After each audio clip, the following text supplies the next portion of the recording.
नमस्कार दोस्तों, स्वागत है आपका भाई पढ़ लेंगे यूट्यूब चैनल पर। तो आपको पता है कि हम यूपीएससी सिविल सर्विसेज एग्जाम के प्रीलिम्स 2026 के लिए लास्ट 12 ईयर के प्रीवियस ईयर क्वेश्चंस को सॉल्व कर रहे हैं और हम हर दिन 15 क्वेश्चन सॉल्व करते हैं। और आपको पता है कि यहाँ पर सिर्फ हम 15 क्वेश्चंस को सॉल्व करके आगे नहीं बढ़ जाते, बल्कि हर एक क्वेश्चन का डिटेल्ड एक्सप्लेनेशन देखते हैं। आपको पता है कि हर एक क्वेश्चन में कुछ छुपे हुए कीवर्ड्स होते हैं, तो उन कीवर्ड से रिलेटेड जितना भी स्टैटिक का पोर्शन है, उस पूरे के पूरे स्टैटिक के पोर्शन को कवर करते हैं और साथ ही साथ देखते हैं कुछ सेम ट्रिक्स। ये सेम ट्रिक्स और कुछ नहीं है, ये एक्चुअली यूपीएससी की लैंग्वेज है। अगर आप इस लैंग्वेज को समझ जाते हैं, तो आप लोगों के लिए बहुत सारी स्टेटमेंट्स ऐसी होंगी एग्जाम में जो जिन्हें एलिमिनेट करना बहुत ईजी हो जाएगा। तो इनडायरेक्टली बोलूं तो हम क्या कर रहे हैं, हम पूरे के पूरे पेपर को डिकोड कर रहे हैं। हम पूरे के पूरे क्वेश्चन पेपर को डिकोड कर रहे हैं। ये क्लासेस आपको मंडे टू फ्राइडे देखने को मिलती है और रोज दोपहर 2:05 पर मैं इन्हें अपलोड कर देता हूँ। ठीक है, अभी तक हमने डे 1 से लेके डे 67 तक 2014 से लेके 2022 तक, 2021 तक के प्रीवियस ईयर पेपर को कंप्लीट कर लिया है। आज है डे नंबर 68 और आज हम स्टार्ट करने वाले हैं 2022 का प्रीवियस ईयर पेपर। क्योंकि आपको पता है रोज 15 क्वेश्चंस कर रहे हैं, तो हम क्या करेंगे, आज 2022 का जो पेपर जिसे आज हम स्टार्ट कर रहे हैं, उसके 1 से लेके 15 क्वेश्चन को हम कंप्लीट करेंगे। ठीक है, तो अब बिना टाइम वेस्ट करे अपनी क्लास की तरफ चलते हैं। देखिए, अगर मेरी स्पीड किसी को स्लो लगती है, तो वो वीडियो की स्पीड को 1.25 या 1.5 पे कर लेना। ठीक है, बाकी जिसने स्किप कर दिया स्टार्टिंग का पोर्शन, उसे बस इतना बता देता हूँ कि अभी हम 2022 का प्रीवियस ईयर पेपर सॉल्व करेंगे। आज से स्टार्ट किया हमने और आज हम फर्स्ट से लेके 15 क्वेश्चंस को सॉल्व करेंगे। ठीक है, अब क्या है यहाँ पर, पहला क्वेश्चन है रैपिड फाइनेंसिंग इंस्ट्रूमेंट और रैपिड क्रेडिट फैसिलिटी। बोला गया है ये दोनों किससे रिलेटेड है। हर क्वेश्चन से पहले 10 to 15 सेकंड्स दूंगा। क्वेश्चन छोटा है तो 10 सेकंड्स, क्वेश्चन बड़ा है तो 15 सेकंड्स। उसमें आप पढ़ेंगे, फिर समझेंगे और अपना आंसर मार्क करेंगे। उसके बाद मैं बताऊंगा आपको क्या सही है क्या गलत है। ठीक है, तो यहाँ पर देखिए लिखा गया rapid financing instrument and rapid credit facility. ये दो कहाँ पे यूज होता है, 10 सेकंड से आपके पास, आप सारे ऑप्शंस देख लीजिए। उसके बाद हम देखते हैं क्या सही है क्या गलत है।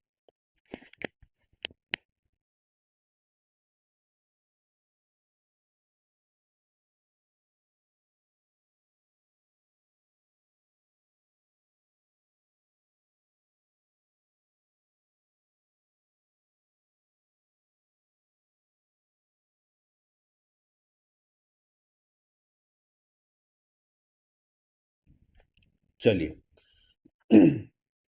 अब देखिए क्या होता है ना, जैसे ये रैपिड फाइनेंसिंग इंस्ट्रूमेंट है, रैपिड क्रेडिट फैसिलिटी, अब ये क्वेश्चन एक बार आ गया है ना, तो हो सकता है कि आगे आने वाले समय में, आगे आने वाले क्वेश्चंस, सॉरी आगे आने वाले एग्जाम में, चाहे वो 2026 का हो, 2027 का हो, 2028 का हो, आपको ये याद रखना है कि हो सकता है कि वो आपसे ये पूछ ले कि रैपिड फाइनेंसिंग इंस्ट्रूमेंट और रैपिड क्रेडिट फैसिलिटी में डिफरेंस क्या है, या सीधा का सीधा बस एक टर्म लिख दे रैपिड फाइनेंसिंग इंस्ट्रूमेंट और आपसे पूछ ले कि ये होता क्या है। ठीक है, तो चलो अभी तो ये आ गया। उस टाइम पर मैं हमेशा कहता हूँ, अगर लोगों ने उस तरीके से पढ़ा होगा तो उनका ये मतलब कि उन्हें या इजीली उन्होंने ये कर लिया होगा। क्यों, मैं क्या बोलता हूँ, जो भी ऑप्शन में आपके इंटरनेशनल ऑर्गेनाइजेशंस दी होती हैं, उनके बारे में आपको बहुत ही डिटेल में पढ़ना है। मैंने वर्ल्ड बैंक के बारे में भी आपको 3-4 बार करवा दिया, क्योंकि प्रीवियस ईयर में आ चुका है बहुत बार। मैंने यूएनईपी के बारे में भी बताया, बट इसका जो फाइनेंस इनिशिएटिव है वो बस इसीलिए यहाँ पे एक्स्ट्रा लिख दिया है क्योंकि यहाँ पे फाइनेंसिंग की बात करी गई थी। ठीक है, तो यूएनईपी के बारे में भी मैं आपको 2 से 3 बार, क्योंकि ये ऑर्गेनाइजेशन रिपीट होती है, आईएमएफ के बारे में भी बता चुका हूँ। ठीक है, प्लस एडीबी के बारे में भी बता चुका हूँ।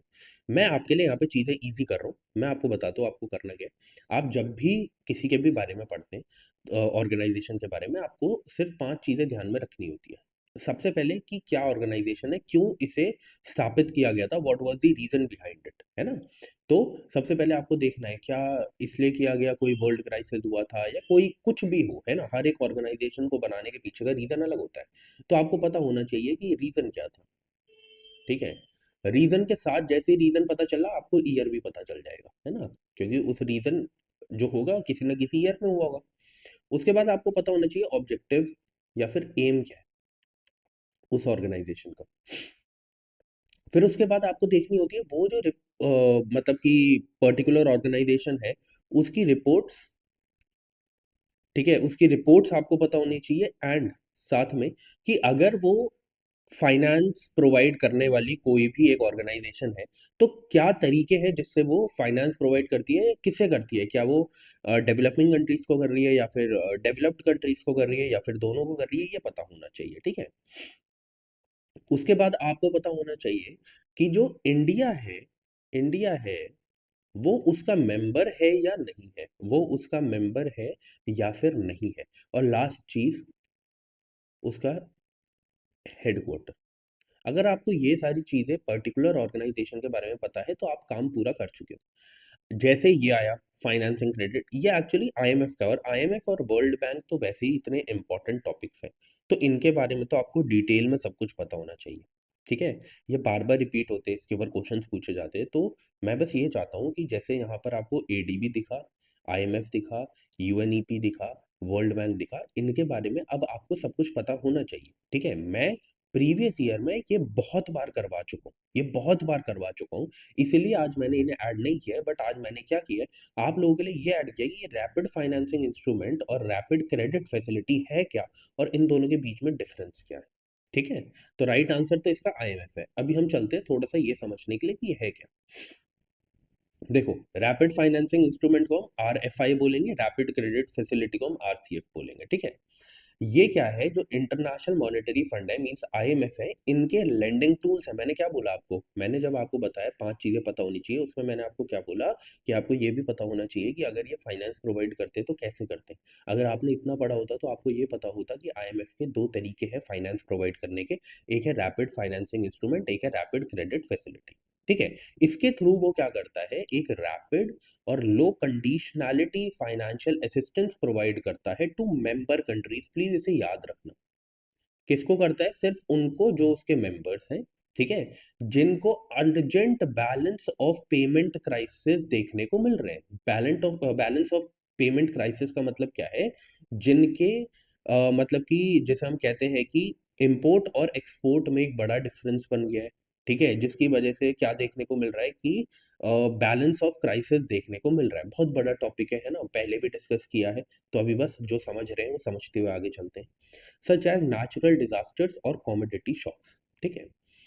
अब क्या है कि इनके बीच में डिफरेंस क्या है, हमें ये तो पता चल गया कि दोनों जो है वो फाइनेंस प्रोवाइड कर रहे हैं मेंबर कंट्रीज को जिनमें भी अर्जेंट बैलेंस ऑफ पेमेंट की नीड है, ठीक है, मतलब अर्जेंट बैलेंस ऑफ पेमेंट के क्राइसिस हो गए, उसकी वजह से पैसों की नीड है। बट डिफरेंस क्या है, ये याद रखना, जो आर एफ आई है, मतलब रैपिड फाइनेंसिंग इंस्ट्रूमेंट है, वो तो हर एक मेंबर के लिए, जो भी आईएमएफ का मेंबर है।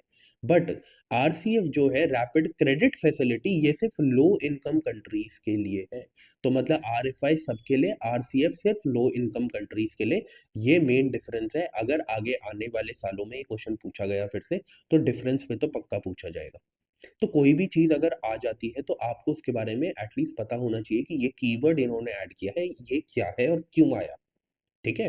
अब आगे आगे बढ़ते हैं। मैं हमेशा बोलता हूँ वर्ल्ड बैंक, आईएमएफ, यूएनईपी, ठीक है, और ऐसे ही चार पांच जो बार बार दिख रहे हैं आपको ऑप्शंस में, चार चार ये इंटरनेशनल ऑर्गेनाइजेशन है, इनके बारे में या प्रोग्राम है, इनके बारे में आपको पता होना चाहिए। अब जब ये क्वेश्चन पूछा गया, it was question which was on the harder side, और सब लोगों को नहीं पता था कि नीर और रीर क्या होता है, ठीक है। बट अब हो सकता है कि आगे आने वाले सालों में एक प्रॉपर क्वेश्चन बना दिया जाए नीर के ऊपर या सिर्फ रीर के ऊपर, तो आपको पता होना चाहिए, ठीक है। तो इसके लिए 15 सेकंड दे रहा हूँ, थोड़ा सोच लो, समझ लो, फिर इस क्वेश्चन के बाद हम समझेंगे कि ये नॉमिनल इफेक्टिव एक्सचेंज रेट और रियल इफेक्टिव रेट चेंज में डिफरेंस क्या है, ठीक है। हमेशा जहाँ नॉमिनल और रियल लिखा होता है ना, वहां पर समझो कुछ ना कुछ एडजस्टमेंट एक्स्ट्रा करी हुई होती है। इन दोनों में भी डिफरेंस किस चीज़ का है, बस एडजस्टमेंट का। किस चीज़ की एडजस्टमेंट का, इन्फ्लेशन एडजस्टमेंट का। ये हम बाद में पढ़ते हैं, पहले आप इसको पढ़िए, थोड़ा सा सेंस लगाइए। जो मैं आपको बताता हूँ कि यूपीएससी की लैंग्वेज को आप समझ के क्वेश्चन को कर सकते हैं, उसको भी यहाँ पे लगाइए और फिर सॉल्व करने की कोशिश करिए। आपको मैं 15 सेकंड दे रहा हूँ, उसके बाद मैं आपको बताता हूँ क्या सही है और क्या गलत है। चलिए।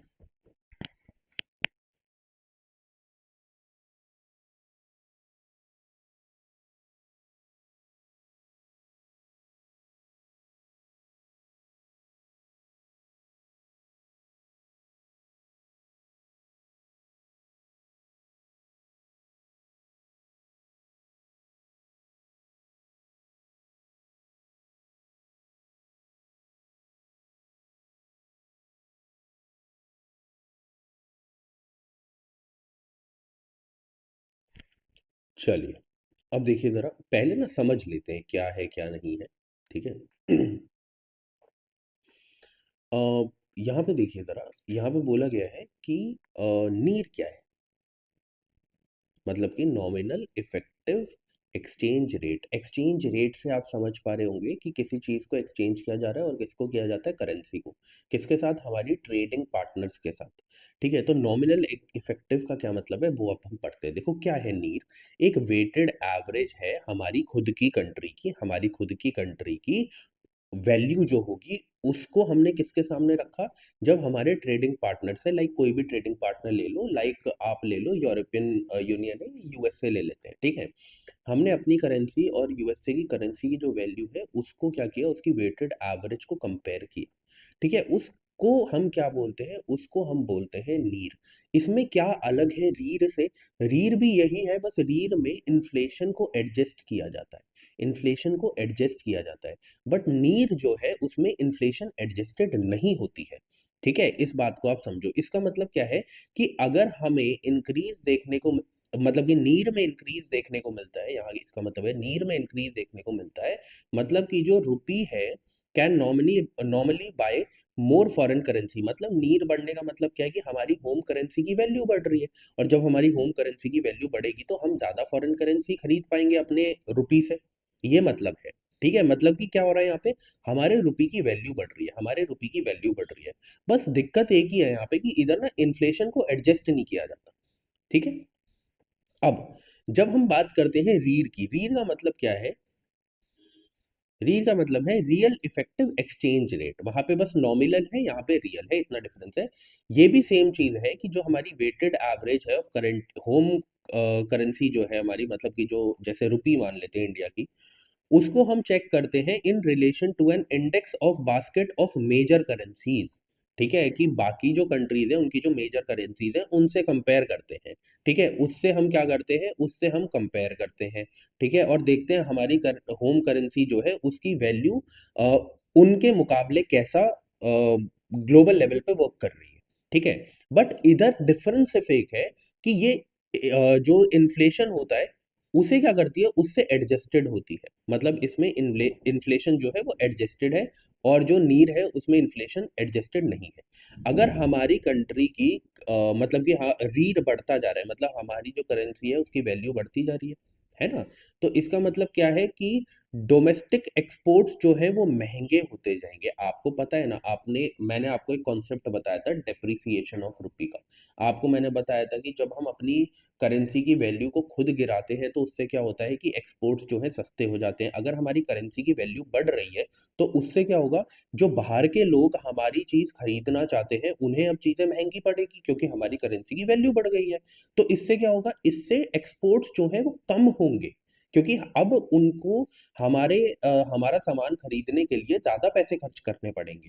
तो इसकी वजह से क्या है कि उनको एक्सपोर्ट्स जो है वो कम होंगे, क्योंकि अब चीज़ें कम बिकेंगी, ठीक है? अब क्या है, आप देखो अगर ये देखा गया, ठीक है? थर्ड स्टेटमेंट पे चलो आते हैं, पहले फर्स्ट टू स्टेटमेंट्स देखते हैं।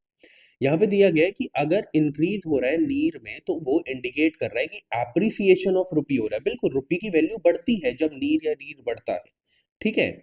बोला गया कि जब इंक्रीज हमें देखने को मिल रहा है रीर में, indicates N improvement in trade competitiveness. नहीं यार, जब हमारा पैसा बढ़ेगा तो फिर उससे क्या होगा? एक्सपोर्ट्स कम होंगे, तो ये क्या है? लॉस देखने को मिलेगा हमें, ठीक है? फिर बोला गया an increasing trend in domestic inflation. अब डोमेस्टिक इन्फ्लेशन हो रही है, इसका मतलब क्या है?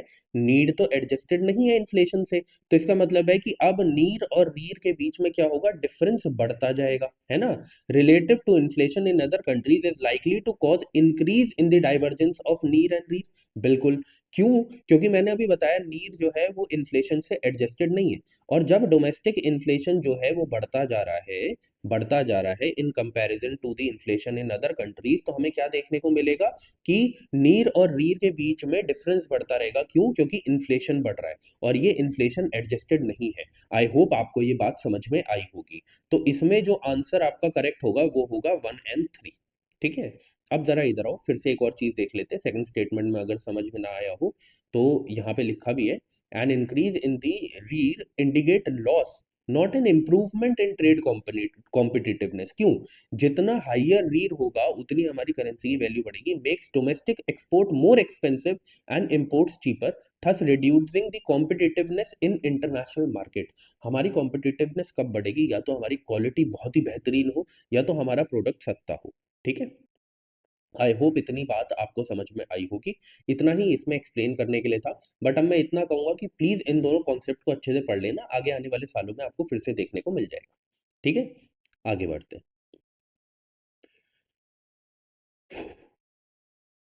With reference to Indian economy consider the following statements. ठीक है, यहाँ पे ना कुछ नहीं करना था, बस एक स्टेटमेंट है। देखो ऑप्शन से पता चल गया ना, मैक्स टू मैक्स एक स्टेटमेंट गलत हो सकती है, नहीं तो एक भी नहीं होगी। मैक्स टू मैक्स एक स्टेटमेंट गलत हो सकती है, नहीं तो एक भी नहीं होगी। तो आपको क्या करना है, बस आपको ढूंढना यही था क्या इनमें से एक भी स्टेटमेंट गलत है। अगर एक भी स्टेटमेंट गलत है, बाकी दोनों स्टेटमेंट को पढ़ना ही नहीं था, क्योंकि वो बाय ऑप्शन करेक्ट ही होनी है। ठीक है, तो आपके पास क्या है, आपके पास फिर से 15 सेकेंड्स है, फिर मैं आपको बताता हूँ क्या करेक्ट है और क्या रॉन्ग है।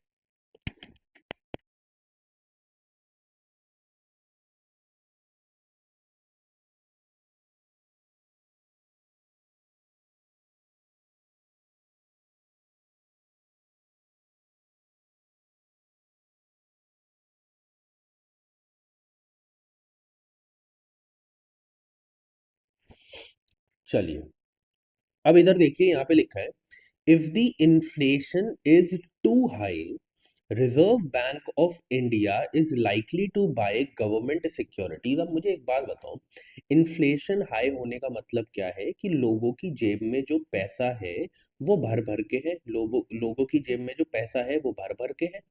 अब इनसे ये पैसा खींचना है, तभी इन्फ्लेशन कम होगी। तो अब आरबीआई क्या करेगा? आरबीआई क्या करेगा? आरबीआई अपनी सिक्योरिटीज बैंक्स को देगा, अपनी सिक्योरिटीज बैंक्स को देगा और उनसे पैसा खींचेगा, उनसे पैसा खींचेगा, क्योंकि बैंक के थ्रू ही लोगों तक पैसा पहुंच रहा है। तो गवर्नमेंट क्या करेगी, आरबीआई क्या करेगा कि गवर्नमेंट सिक्योरिटीज को बेचेगा, ताकि बैंक से पैसा खींचा जा सके, क्योंकि सिक्योरिटीज के बदले वो उनसे पैसे लेगा, है ना। आरबीआई यहाँ पे बोला गया is likely to buy government securities, buy थोड़ी करेगा। अगर आरबीआई को बाय करनी होगी सिक्योरिटीज, इसका मतलब है आरबीआई को पैसा देना होगा, और जब पैसा देना होगा इसका मतलब है बैंक के पास और पैसा आ जाएगा। तो इन्फ्लेशन तो बढ़ जाएगी ना, इन्फ्लेशन कम थोड़ी होगी। तो इस वजह से क्या है, ये स्टेटमेंट वैसे ही गलत हो गई। और जैसे ये गलत हुई, मुझे पता है बाकी दोनों करेक्ट ही होंगी। बाय ऑप्शन ये चीज लाजमी है कि एक गलत तो बाकी दोनों सही। ठीक है, if the inflation is too high, RBI is likely to buy government securities, गलत है। RBI is likely to sell government securities, ताकि पैसा खींचा जा सके मार्केट से। ठीक है, अब इसको भी पढ़ लेते हैं। ठीक है, ये थर्ड स्टेटमेंट वाला कॉन्सेप्ट तो मैं आपको बता चुका हूं, बट सेकंड स्टेटमेंट वाला जो कॉन्सेप्ट है मैंने प्रीवियस ईयर्स में नहीं बताया। देखो, if the rupee is rapidly depreciating, RBI is likely to sell dollars in the market.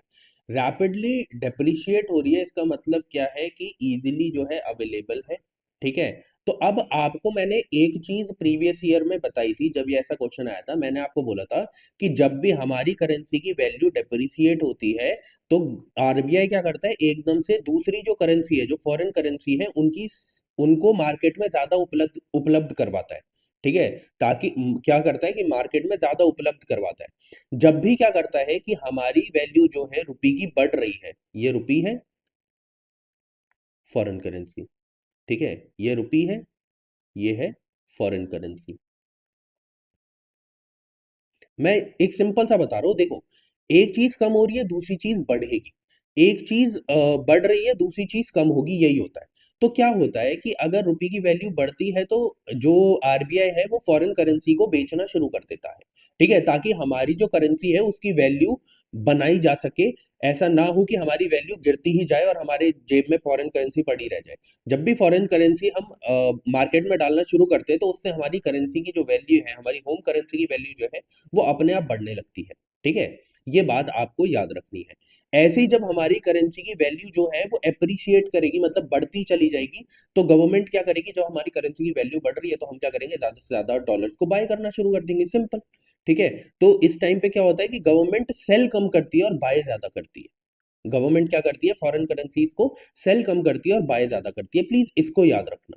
और ये कॉन्सेप्ट मैं बोल रहा हूँ, ये बार-बार आएँगे, स्टेटमेंट वाइज़ ही आएँगे और बार-बार आएँगे, तो इस कॉन्सेप्ट को दिमाग में रखो, ठीक है? इस कॉन्सेप्ट को। तो यही बोला है कि अगर इंटरेस्ट रेट यूएसए में, ये तो मैं आपको पहले बता चुका था एक बार, if interest rate in USA और European Union were to fall, कि मतलब वहाँ के जो इंटरेस्ट रेट्स हैं, वो बढ़ रहे हैं। सॉरी, वहाँ के कम हो रहे हैं। इसका मतलब क्या है कि अब वो लेस लाइकली है कि वहाँ पे इन्वेस्टमेंट होगी।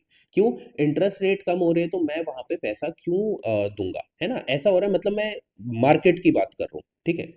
तो क्या होगा कि ये क्या करेगा, that is likely to induce RBI to buy dollar. Obviously जब इंटरेस्ट रेट कम है, तो मैं क्या करूँगा, मैं अब वहाँ से डॉलर बाय करना शुरू कर दूँगा। क्यों? मैं ज़्यादा पैसा उठाना शुरू कर दूँगा वहाँ से। क्यों? क्योंकि अब मुझे वापस कम पैसा देना पड़ेगा। समझे इस चीज़ को? तो ये बात एकदम ठीक है। वैसे भी फर्स्ट स्टेटमेंट के बाद हमें पता चल गया था। तो ये चीज़ प्लीज़ याद रखना, और इसको उल्टा भी याद रखो, अगर इंटरेस्ट रेट बढ़ना शुरू कर जाएँगे, तो आरबीआई जो है वो डॉलर्स को सेल करना शुरू करेगी। ठीक है? प्लीज़ इस चीज़ को याद रखना। सेल करना क्यों शुरू करेगी? अब उस ज़्यादा इंटरेस्ट रेट पर हमें भी तो वापस पैसा मिलेगा ना, इंटरेस्ट मिलेगा, इस वजह से। ठीक है? प्लीज़ इस चीज़ को याद रखना। जो मैंने इतनी देर यहाँ पे बोल के समझाया है, वो यहाँ पर सिंपली इंग्लिश में लिखा हुआ है, यू कैन रीड इट, अगर आपका मन करे, नहीं तो अगर एक बारी में समझ में आ गया तो बहुत अच्छी बात है। अगर नहीं आता, मैं कहता हूँ बार-बार देखो वीडियो को, ठीक है? बिकॉज़ यही प्रीवियस ईयर के कॉन्सेप्ट्स हैं जो आपकी नैया पार लगा देंगे, ठीक है? बहुत सारे कॉन्सेप्ट जो हैं, आप एग्ज़ाम से पहले कैसे पढ़ोगे यार इतनी जल्दी सब कुछ? तो आपको सिर्फ़ अपने प्रिसाइज़ नोट आपके पास होने चाहिए, स्मॉल नोट्स आपके पास होने चाहिए, प्लस प्रीवियस ईयर क्वेश्चन्स पे कमांड होनी चाहिए, चाहे वो सीसैट हो, चाहे वो आपका जीएस-1 का हो। ठीक है? ये आपको याद रखना है, जीएस का पेपर हो या सीसैट का हो, आपकी कमांड आपके कोर सब्जेक्ट्स पे होनी चाहिए। ठीक है? मैं एक वीडियो आप लोगों के लिए बनाऊँगा कि कैसे आप सीसैट का, मुझे पता है 4-5 वीडियोज़ मैंने बोला हुआ है मैं बनाऊँगा, ठीक है? कि कैसे एनवायरनमेंट का जो मतलब कि पूरा का पूरा सिलेबस है वो कवर करना है। मुझे बस थोड़ा टाइम दो, मैं इन सब पे एक वीडियो बनाने वाला हूँ। ऐसे मैं सीसैट से रिलेटेड भी बनाऊँगा कि आपको किन चीज़ों को टारगेट करना है, पूरा पेपर वहाँ पे सॉल्व नहीं करना है भाई साहब। सिर्फ़ क्वालीफाइंग है, तो उतना करो जितनी नीड है। हार्ड क्वेश्चन्स को साइड परे करो और सिर्फ़ सिंपल क्वेश्चन्स को सॉल्व करना शुरू करो। चूज़ करना सीखो। अब देखो ज़रा, with reference to G20 common framework, अब क्या है ना, ये क्वेश्चन हमारे लिए इतना इंपॉर्टेंट नहीं है आज के हिसाब से, क्योंकि 2022 का क्वेश्चन है, 2020 में ऐसा हुआ था, इस वजह से ये क्वेश्चन उस टाइम पर पूछा गया था। ठीक है? तो मैं इस पर टाइम वेस्ट ना करते हुए आपको डायरेक्ट बताता हूँ। बोला गया है, it is an initiative endorsed by G20 together with Paris club. अब देखो, मैं यूपीएससी की लैंग्वेज को देख के इतना समझ चुका हूँ, अगर कुछ ऐसे क्लब के बारे में बात करिए, छोटी-छोटी चीज़ों के बारे में बात करिए, छोटे-छोटे ग्रुप्स के बारे में बात करिए ना, तो उस टाइम पर क्या होता है, वो उन चीज़ों को ठीक रखते हैं। बट अगर यहीं पे बड़ी ऑर्गेनाइज़ेशन वो कोई रख देता ना, तो मैं एकदम सतर्क हो जाता कि भाई कुछ ना कुछ तो गलत दिया है। ठीक है? दूसरी बात, ये प्योर नॉलेज बेस्ड क्वेश्चन है, pure current affair based question है, ठीक है? यहाँ पर अगर आप इस ट्रिक को नहीं भी लगाओगे, तो भी आपको पता होना चाहिए, ठीक है? क्यों? क्योंकि ऐसी चीज़ें आप करंट अफेयर्स में कवर करते हो, और आपको अगर करंट अफेयर्स कवर करनी है, मैं हमेशा बोलता हूँ, आपको जो भी मतलब सोर्सेज़ पढ़ने हैं, आप पढ़ लो। आप कोई भी मैगज़ीन पढ़ते हो, आप पढ़ लो, मंथली मैगज़ीन। उसके बाद मैं जो है लेक्चर अपलोड कर रहा हूँ, ठीक है? मैं 100 क्वेश्चन्स 100 क्वेश्चन्स जो हैं, वो अपलोड करता हूँ हर महीने, हर मंथ की करंट अफेयर्स के, ठीक है? मैं क्वेश्चन फॉर्म में क्यों कर रहा हूँ? पढ़ तो मैगज़ीन में सब कुछ ही रहे हो, पर क्वेश्चन्स का सॉल्व करते हो, नहीं कर पाते। तो उस क्लास में आके क्वेश्चन सॉल्व करो, ठीक है? उस पीडीएफ को लेके जाओ, उस पीडीएफ को ले जाने के बाद उसको बार-बार पढ़ो। आपको पता चल जाएगा कि मैगज़ीन में क्या इम्पोर्टेंट है, क्या इम्पोर्टेंट नहीं, ठीक है? और कितना आपको पढ़ना है। चलिए, अब बोला गया, it is an initiative endorsed by the G20 together with the Paris club. बिल्कुल ठीक है, कि ये जो मतलब कि इनिशिएटिव था, ये G20 के टाइम पर, जब G20 हुई थी 2020 में, लिख भी देता हूँ, इन 2020, उस टाइम पर इसे एंडोर्स किया गया था, ठीक है? विद पेरिस क्लब, ये बात एकदम ठीक है। बोला गया है, it is an initiative to support low income countries with sustainable debt. अब देखो, ये नहीं बोला गया कितना डेट, ज़्यादा डेट, कम डेट, कुछ नहीं बोला गया, सिंपल सी बात करी गई कि सपोर्ट किया जाता है। तो ये बात एकदम ठीक है। ऐसी स्टेटमेंट, सेकंड स्टेटमेंट को तो देख के ही आप सही मार सकते हो, ज़्यादा से ज़्यादा यहाँ पे कन्फ्यूज़ हो सकते हो, बट मैं वही कहता हूँ कि knowledge plus previous year questions पर कमांड, अगर आपके पास ये दोनों है, तभी आप ऐसी स्टेटमेंट्स में कन्फ्यूज़ नहीं हो। ठीक है? मैंने आपको रीज़न बता दिया, मैं क्यों नहीं होता पेरिस क्लब देख के कन्फ्यूज़, ठीक है? बोथ 1 एंड 2 जो है वो करेक्ट है, आगे बढ़ते हैं। यहाँ पे मैंने आपके लिए पूरा लिख दिया है। मैं फिर से कह रहा हूँ, इम्पोर्टेंट नहीं है, बस इम्पोर्टेंट ये है कि आपको पेरिस क्लब के बारे में पता होना चाहिए। ये एक इम्पोर्टेंट कीवर्ड था कि पेरिस क्लब क्या है। देखो, पेरिस क्लब एक इनफॉर्मल, प्लीज़ याद रखना, क्वेश्चन जब वो वहाँ पूछेंगे तो पेरिस क्लब को आपको यहाँ पे फॉर्मल लिख के पूछ देंगे। याद रखना है क्या है, एक इनफॉर्मल ग्रुप है 22 कंट्रीज का, जिसमें से मोस्टली जो कंट्रीज हैं वो वेस्टर्न कंट्रीज हैं, प्लस जितनी भी इस ग्रुप में कंट्रीज हैं, जितनी भी इस पेरिस क्लब में कंट्रीज है, वो सारी की सारी ओईसीडी की मेंबर्स हैं। किसकी मेंबर्स हैं? ओईसीडी की। अब जब वहां पर आपको अगर एक स्टेटमेंट में लिख दिया कि all the countries which are the part of Paris clubs are also the part of OECD, तो आप कंफ्यूज हो जाओगे। लेकिन आपको याद रखना है, 2 बार ऑल देख के आप कंफ्यूज हो जाओगे, बट आपको याद रखना है यस, जितनी भी पेरिस क्लब में कंट्रीज है वो सारी ओईसीडी की मेंबर्स हैं। इस पेरिस क्लब को इस्टेब्लिश किया गया था 1956 में, और ये क्या करता है, व्हाट इज द एम? ये एक प्लेटफॉर्म प्रोवाइड करता है सारी कंट्रीज को, जो भी इसके मेंबर कंट्रीज हैं, ताकि वो नेगोशिएट कर सके सस्टेनेबल डेट रिलीफ के ऊपर, रीस्ट्रक्चरिंग के ऊपर, और cancellation for debtor nation facing repayment difficulties. इसके लिए एज अ प्लेटफॉर्म ये वर्क करता है। ठीक है, बस आपको इतना याद रखना है। फिर उसके बाद मैं बताता हूँ इंडिया है मेंबर या नहीं है। इंडिया इसका मेंबर नहीं है, ना ही चाइना है, प्लीज याद रखना। इंडिया और चाइना पेरिस क्लब के मेंबर नहीं है। ओके, आगे बढ़ते। इन्फ्लेशन इंडेक्स बॉन्ड्स, ठीक है, ये एक टाइप के कूपन बॉन्ड्स होते हैं। तो एक स्टेटमेंट तो आपकी वैसे ही ठीक हो गई अगर आपको पता है कूपन बॉन्ड्स क्या होते हैं। और टाइप ऑफ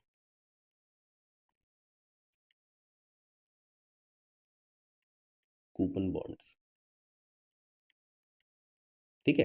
अब आपके पास कितना टाइम है? आपके पास है 15 सेकंड। 3 स्टेटमेंट है इसलिए 15 सेकंड दे रहा हूँ, थोड़ा सोच लो, समझ लो, and then we will discuss क्या सही है क्या गलत है। चलिए।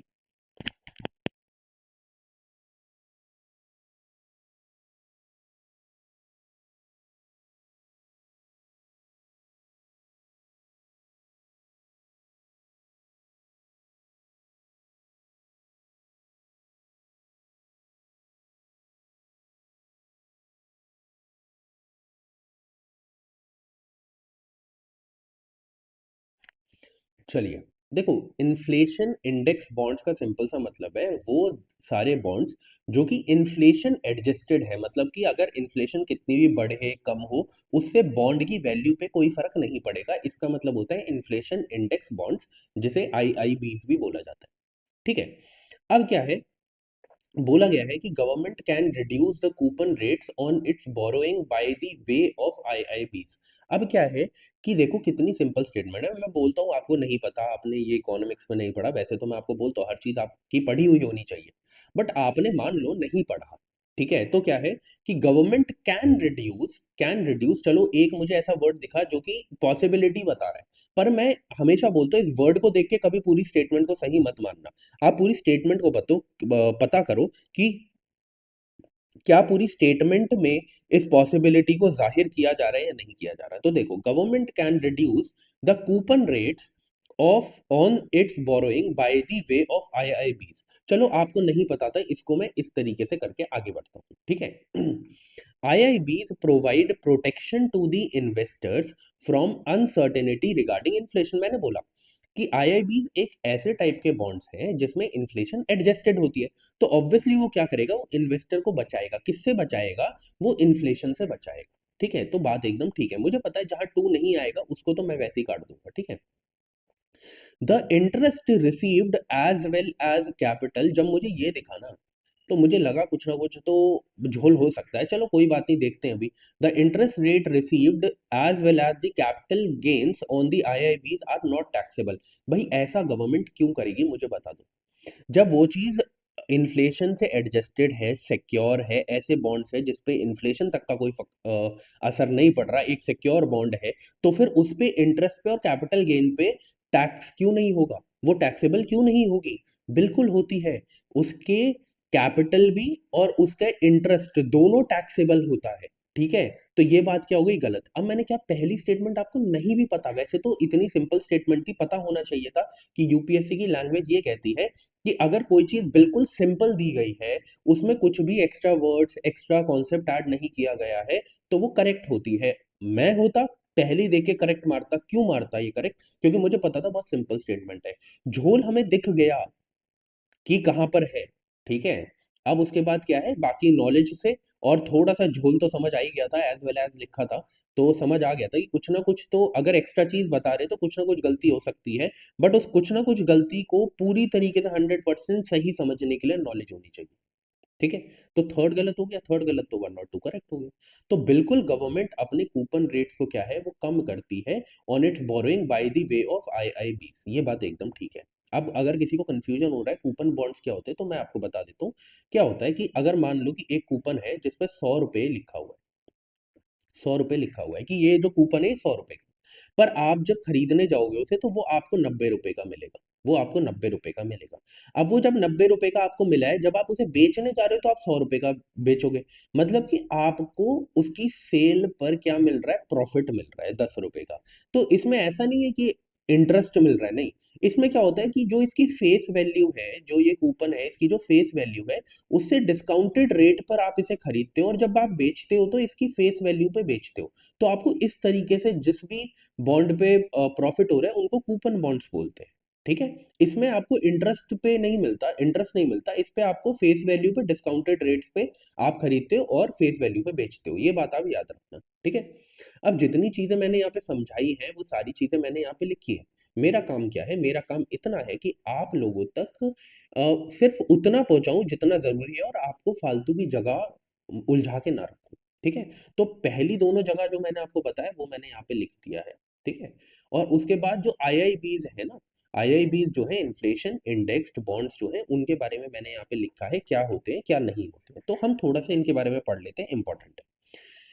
ऑब्जेक्टिव क्या है इनका? To protect investor capital from purchasing power erosion. Purchasing power erosion कैसे हो सकती है? अगर इन्फ्लेशन बढ़ती रहे, गिरती रहे तो उसकी वजह से जो मतलब कि बॉन्ड के ऊपर असर पड़ता है, वो असर ना हो, वो वैल्यू का इरोजन ना हो, इस वजह से ये इन्फ्लेशन इंडेक्स बॉन्ड्स को बनाया गया है। Due to inflation and reduce reliance on gold imports, ठीक है? कि गोल्ड इंपोर्ट्स पर जो रिलायंस है उसके वजह से उसके कम होने की वजह से बॉन्ड्स पे कोई असर ना पड़े। इससे बचाने के लिए क्या है कि आईआईबीज़ को निकाला गया।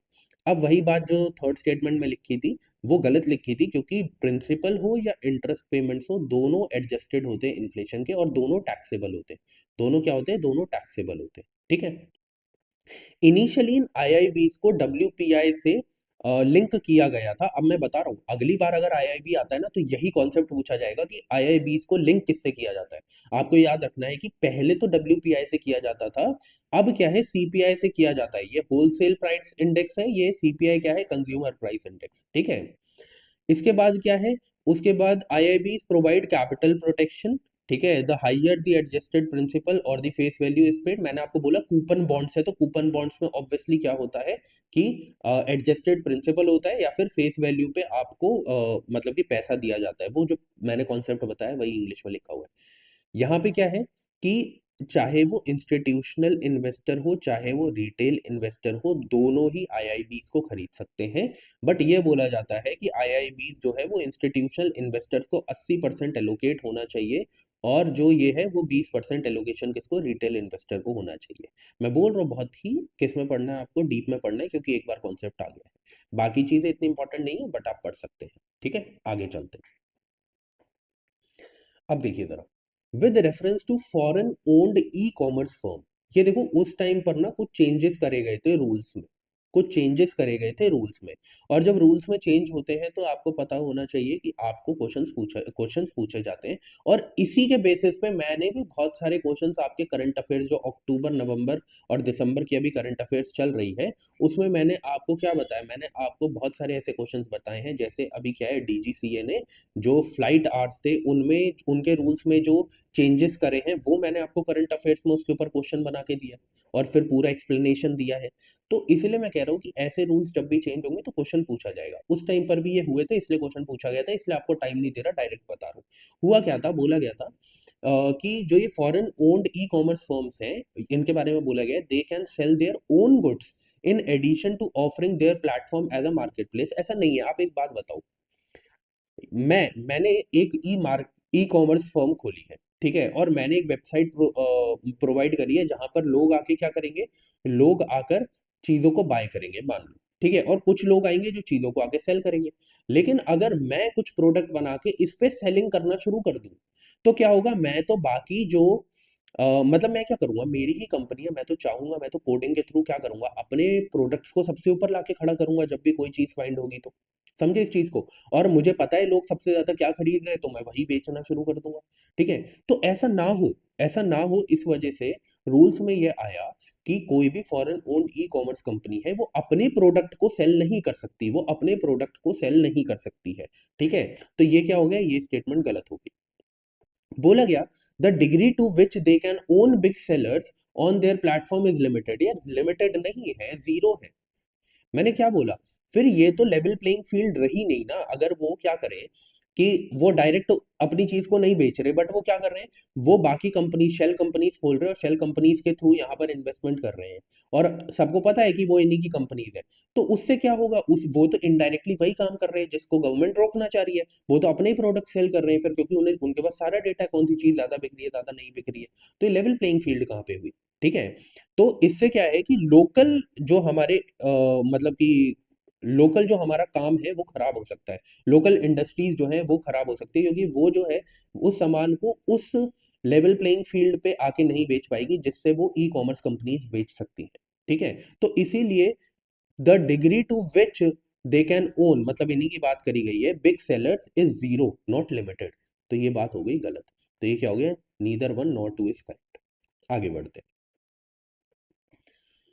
Very important. दो टाइप के सेक्टर्स होते हैं, एक होता है रियल सेक्टर, एक होता है फाइनेंशियल सेक्टर। ठीक है, मैंने आगे वैसे ऐड किया है तो वहीं पे देख लेंगे।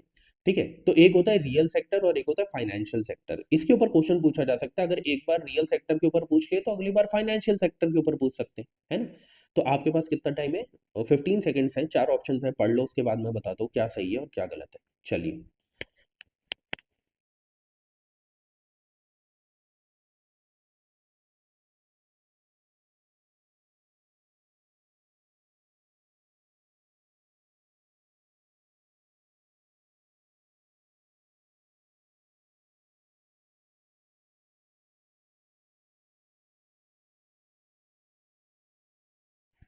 चलिए, रियल सेक्टर का मतलब है, वैसे मैंने आगे लिखा हुआ है बट वैसे आपको बता देता हूँ बोल के।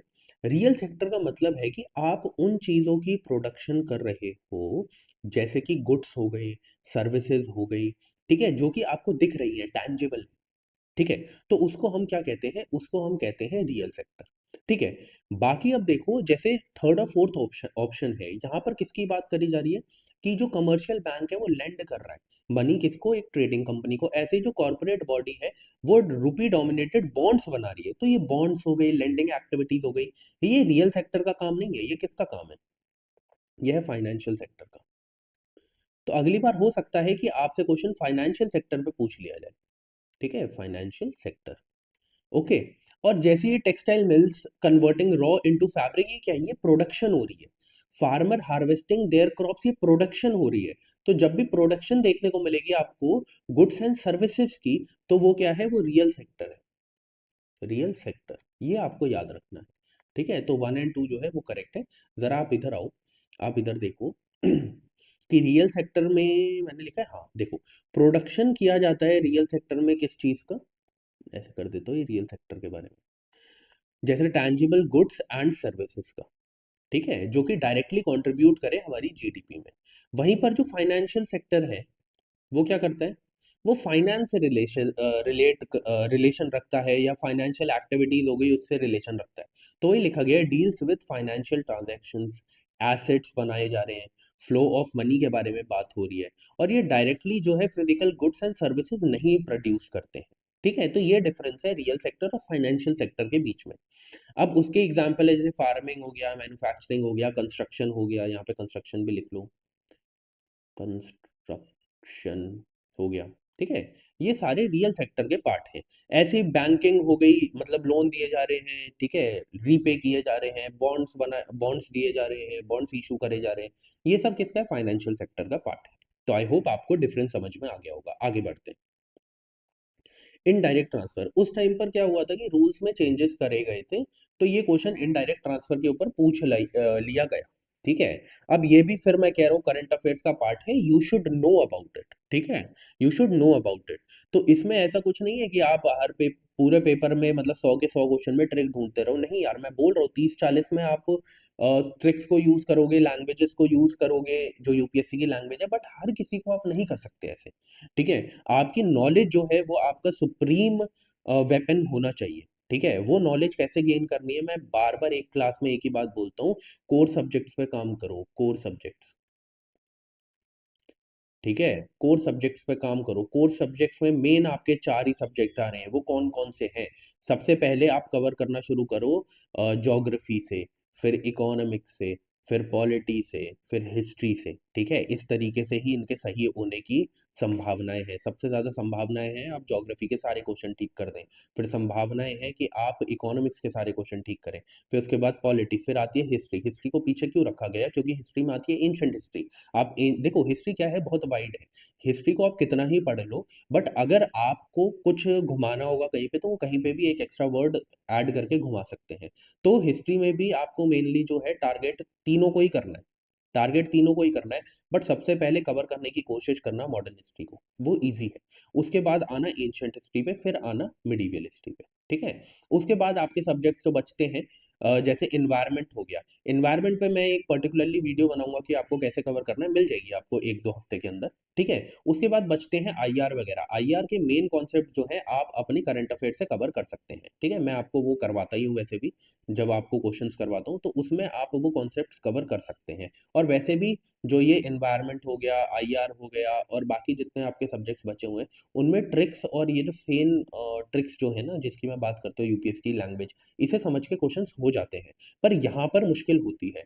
तो इसलिए इन सब्जेक्ट्स को प्लीज़ करके जाना अच्छे से। अगर आपको ऐसा लगता है कुछ ही महीने बचे हैं और मेरी तैयारी अभी पूरी तरीके से नहीं है, तो आप इन चारों चीज़ों पे ही अच्छी तरीके से वर्क करो, प्लस प्रीवियस ईयर पे वर्क करो। करंट अफेयर्स को बहुत लिमिटेड कर दो। करंट अफेयर्स वैसे भी ऐसी आती है कि आप अगर 100% करंट अफेयर्स है, तो 50% ही आप उसमें से सॉल्व कर पाओगे। सारी करंट अफेयर्स आप वैसे भी नहीं कर पाओगे।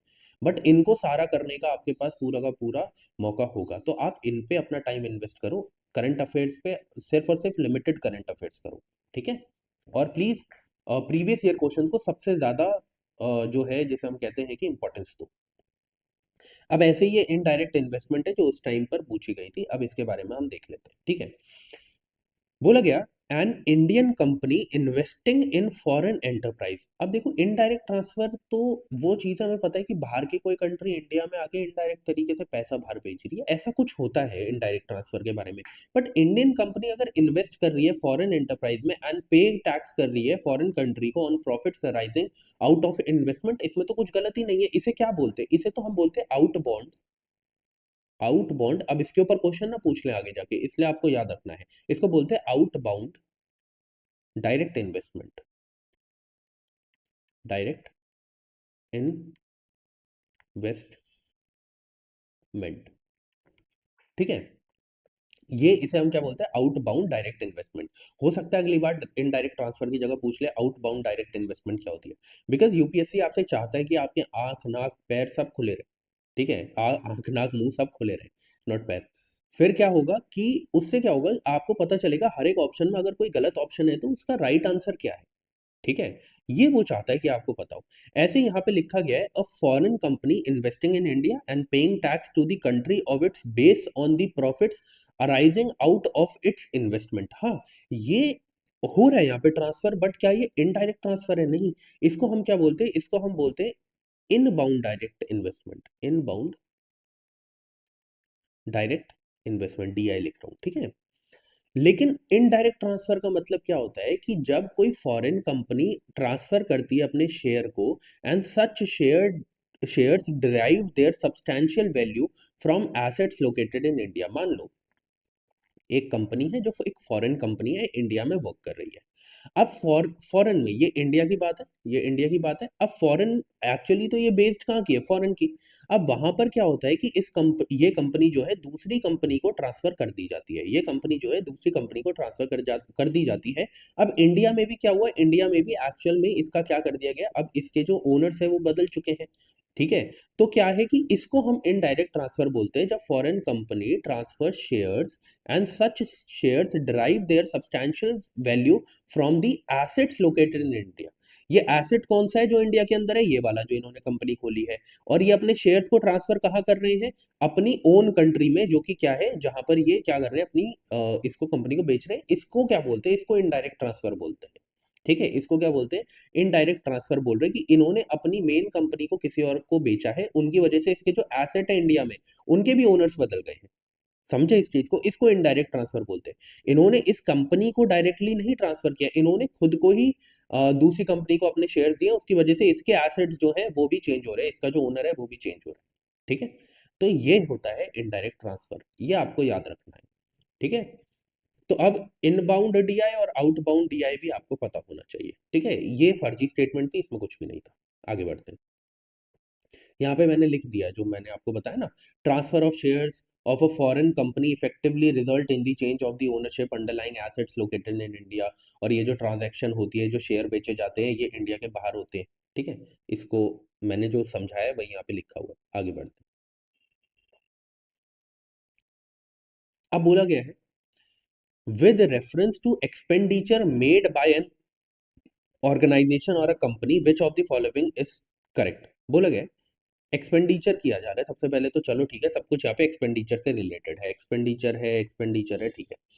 बोला गया है कि इनमें से कौन सा जो है, जैसे यहाँ पे बोला गया है कि अगर हम न्यू टेक्नोलॉजी को एक्वायर कर रहे हैं तो क्या वो कैपिटल एक्सपेंडिचर है। देखो, कैपिटल एक्सपेंडिचर का सिंपल सा मतलब है, क्या एसेट्स बन पा रहे हैं या नहीं बन पा रहे। कैपिटल एक्सपेंडिचर का मतलब है कि मैंने क्या किया, मतलब कि मैंने क्या किया, मैंने कहीं पर रोड बनाना शुरू करी। ठीक है। मैंने कुछ ऐसी इन्वेस्टमेंट करी जिससे मुझे क्या है, बाद में फायदा हो सके, वो क्या है, कैपिटल एक्सपेंडिचर। ठीक है। तो ये क्या है, न्यू टेक्नोलॉजी जब आप मतलब सोसाइटी को दे रहे हो, न्यू टेक्नोलॉजी पे आप वर्क कर रहे हो, इन्वेस्टमेंट कर रहे हो, तो वो क्या है, कैपिटल एक्सपेंडिचर है। बिल्कुल सही बात है। सबसे पहले तो एक्सपेंडिचर तो है ही, और कैसा है, कैपिटल एक्सपेंडिचर है। अब बोला है डेट को आप फाइनेंस कर रहे हैं, इज कंसिडर्ड कैपिटल एक्सपेंडिचर। अब मुझे एक बात बताओ, अगर आप अपने डेट को वापस फाइनेंस कर रहे हो, तो वो किस तरीके से आपका जिसे हम कहते हैं कि एक्सपेंडिचर हो सकता है, वो तो एक्सपेंडिचर हो ही नहीं सकता। ठीक है। वो क्या है, आप एक्सपेंडिचर कब आप उसे कहोगे, जब मैं कोई ऐसी चीज पे पैसा लगा रहा हूँ जिससे मुझे आगे मिले भी तो कुछ, तभी तो वो कैपिटल एक्सपेंडिचर होगा। ये जो डेट फाइनेंसिंग होती है, लोन्स आप कहीं से ले रहे हो, मनी बोरो कर रहे हो, वो सब कुछ किस में आता है, कैपिटल रिसीट्स में आता है, वो एक्सपेंडिचर में नहीं आता है। किस में आता है, रिसीट्स में। ठीक है। याद रखना, डेट को आप फाइनेंस कर रहे हो, आप लोन बोरो कर रहे हो, आप ऐसा कुछ भी कर रहे हो, वो किस में आता है, वो कैपिटल रिसीट्स में आता है, ना कि एक्सपेंडिचर में। बोला गया है इक्विटी को फाइनेंस कर रहे हो, वो एक रेवेन्यू एक्सपेंडिचर है। क्या बोला गया है कि आप इक्विटी को फाइनेंस कर रहे हो, वो एक रेवेन्यू एक्सपेंडिचर है। ऐसा नहीं है, ये भी क्या है, मैंने बोला, लोन लो, किसी भी तरीके से पैसा अपने पास लाओ, वो क्या है, वो सब कैपिटल रिसीट्स है। आपके पास पैसा आ रहा है, जा थोड़ी रहा है, कैपिटल। एक मिनट, कॉल आ रही है। Capital receipts. ठीक है, ये चीज आपको क्या है, याद रखनी है। तो ये स्टेटमेंट हो जाती है गलत, और वन ओनली इज करेक्ट। अब क्या है, मैंने आपको ना प्रीवियस ईयर पेपर, देखो यार, कोई भी अगर इस क्लास को ले रहा है, आप इस क्लास को देख लो, बट आप ना प्रीवियस लेक्चर्स को भी कंप्लीट करके इधर तक आओ। ठीक है, प्रीवियस जो लेक्चर्स हैं उन्हें भी कंप्लीट करके इधर तक आओ। और क्या है कि आप एक अपनी हैबिट बनाओ कि आप मुझे एंड में ये बताना कि आपके कितने क्वेश्चंस ठीक हुए, आपके कितने क्वेश्चंस ठीक हुए। लाइक हम 15 क्वेश्चन सॉल्व करें, किसी के 5 ठीक होंगे, किसी के 10 होंगे, किसी के 12 होंगे, किसी के 8 होंगे, 7 होंगे, जितने भी आपके करेक्ट आंसर्स होते हैं, आप मुझे इसमें बताओ। धीरे धीरे आपको अपनी ग्रोथ होते हुए दिखेगी। ठीक है। तो अब क्या है कि मैं वही कह रहा हूँ कि आप जब प्रीवियस लेक्चर्स में जाओगे, वहाँ पे मैंने आपको बहुत अच्छे से समझाया है कि कैपिटल रिसीट्स क्या होती है, कैपिटल एक्सपेंडिचर क्या होता है, रेवेन्यू रिसीट्स क्या होती है, रेवेन्यू एक्सपेंडिचर क्या होता है। तो आप जब वहाँ पे उसे पढ़ेंगे तो आपको समझ में आएगा कि क्यों अब मैं आपको जो बता रहा हूँ कि आप कहीं से बोरो कर रहे हो पैसा, आप अपने शेयर्स को सेल कर रहे हो, आप डेट को रीफाइनेंस कर रहे हो, आप इंटरनेशनल लोन ले रहे हो, वो सब कुछ कैपिटल रिसीट्स में आता है, एक्सपेंडिचर में नहीं आता। क्यों? आपके पास पैसा आ रहा है ये सब काम करने से, पैसा जा नहीं रहा। ठीक है? आगे बढ़ते हैं। यहाँ पे वैसे मैंने लिख दिया है कि क्या है, क्या नहीं है, बट जो मैंने आपको समझाया है ना, वही चीज़ यहाँ पे लिखी हुई। ठीक है? आगे बढ़ते हैं। With reference to Indian economy consider the following statements. ठीक है? A share of household finance, अच्छा ठीक है, इसके लिए मैं आपको टाइम देता हूँ, ये एक कॉन्सेप्ट का क्वेश्चन है, तो 10 सेकंड्स है आपके पास, उसके बाद हम देखते हैं क्या सही है और क्या गलत है। चलिए।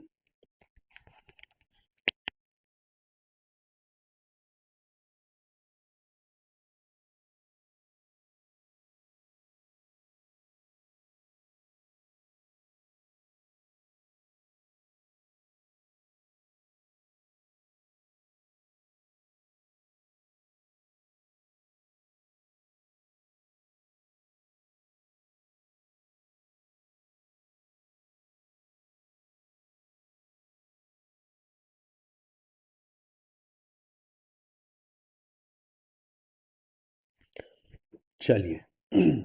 अब देखिए ज़रा, यहाँ पर क्या है, यहाँ पे दिया गया है, with reference to Indian economy consider the following statements. A share of household financial savings goes towards government borrowing. अब देखो क्या है, कितना सिंपल वो स्टेटमेंट को करते हैं जब उन्हें सही करना होता है। बोला गया अ शेयर, ये नहीं बोला मैक्सिमम शेयर, ये नहीं बोला कि कम शेयर, ये नहीं बोला कि इतना शेयर 51 60 71 80, नहीं। A share of the household financial savings goes to government borrowings. बिल्कुल सही बात है। देखो ये किस फाइनेंशियल सेविंग की बात कर रहे हैं। आपको पता है कि आप बैंक में क्या करते हो, अपना पैसा डिपॉजिट करते हो, जैसे बैंक डिपॉजिट्स हो गए, बैंक डिपॉजिट्स। ठीक है? और जैसे आपको पता है स्मॉल सेविंग स्कीम्स होती हैं, एस एस बी लिख दो, एस एस बी, एस ऐसे लिख देता हूँ, पूरा ही लिख देता हूँ यार, बाद में स्मॉल सेविंग बैंक स्कीम्स जो है, या फिर ऐसे लिख देता हूँ स्मॉल सेविंग स्कीम्स, या टाइम डिपॉजिट्स हो गए, टीडी, टाइम डिपॉजिट्स हो गए। टाइम डिपॉजिट्स का मतलब क्या है, एफडी और आरडी। ठीक है?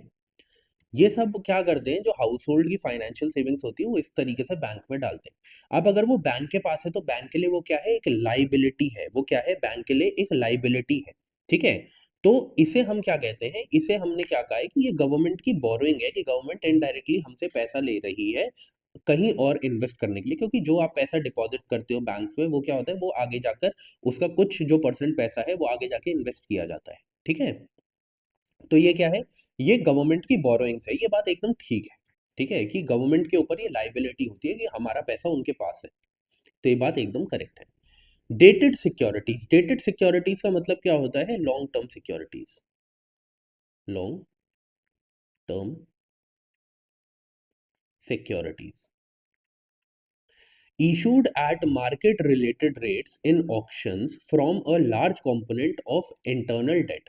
अब ना ये बस यही आपके लिए प्रॉब्लम हो गया था कि ये लार्ज कंपोनेंट है या नहीं है। Dated securities issued at market related rates in auctions form a large component of internal debt। इसके लिए आपको नॉलेज होना जरूरी है कि अब आप कंफ्यूज हो जाते हैं कि ये लार्ज है, स्मॉल है, क्या है, हमें कैसे पता होगा।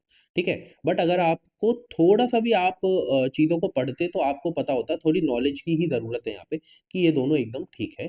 कि लॉन्ग टर्म सिक्योरिटी जो है, डेटेड सिक्योरिटीज जो है, वो लॉन्ग टर्म सिक्योरिटीज होती है जिन्हें गवर्नमेंट इशू करती है, गवर्नमेंट इशू करती है।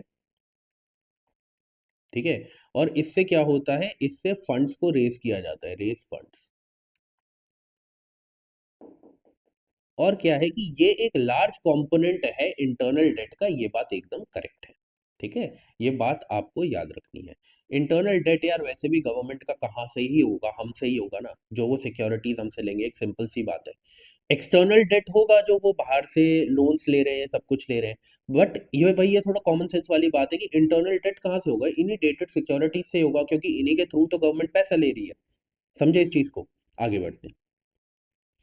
यहाँ पे जो मैंने चीज़ें आपको समझाई हैं, वही सारी चीज़ें मैंने यहाँ पे लिख दी हैं। तो आप जब रिवाइज़ करेंगे, है ना? आपको पता है मैं यहाँ पे पीडीएफ अपलोड कर देता हूँ भाई पढ़ ले के टेलीग्राम चैनल पर। तो आप यहाँ से आके पीडीएफ्स को ले सकते हैं, देख सकते हैं। ठीक है? आगे बढ़ते हैं। चलिए। तो ये भी एक अच्छा क्वेश्चन है। थोड़ा-सा आप इसमें क्या है ना अपनी लगाते हो अपनी यूपीएससी की लैंग्वेज जो मैंने आपको समझाई है और उसे लगा के आप इज़िली इस क्वेश्चन को सॉल्व करके आगे बढ़ जाते हो। इसमें कोई ऐसे मतलब कि बहुत ही दिमाग लगाने वाली चीज़ थी नहीं इस क्वेश्चन में। हार्ड क्वेश्चन लग रहा है कि कभी पढ़ा ही नहीं भाई सन्याल कमेटी क्या है? किससे रिलेटेड है? नहीं पढ़ा कोई बात नहीं, पर मैं कहता हूँ कि चारों स्टेटमेंट पढ़ो। जो स्टेटमेंट नहीं आती है उसके आगे डैश लगाओ, आगे बढ़ो। एक ना एक स्टेटमेंट ऐसी होगी जितना हार्ड क्वेश्चन देखने में लगेगा उतना आसान उसे सॉल्व करना होगा, ये बात मेरी लिख के ले लो। जितना हार्ड लगेगा उतना आसान होगा और जितना आसान हो लगेगा उतना हार्ड होगा, क्योंकि उसमें कोई कॉन्सेप्ट भरा हुआ होता है। ठीक है? तो ये जितना हार्ड लग रहा है 4 स्टेटमेंट ये बहुत ईज़ी है। आप इसे करो, आपके पास कितना टाइम है? आपके पास 15 सेकंड्स है। फिर मैं आपको बताता हूँ क्या सही है और क्या गलत है। चलिए।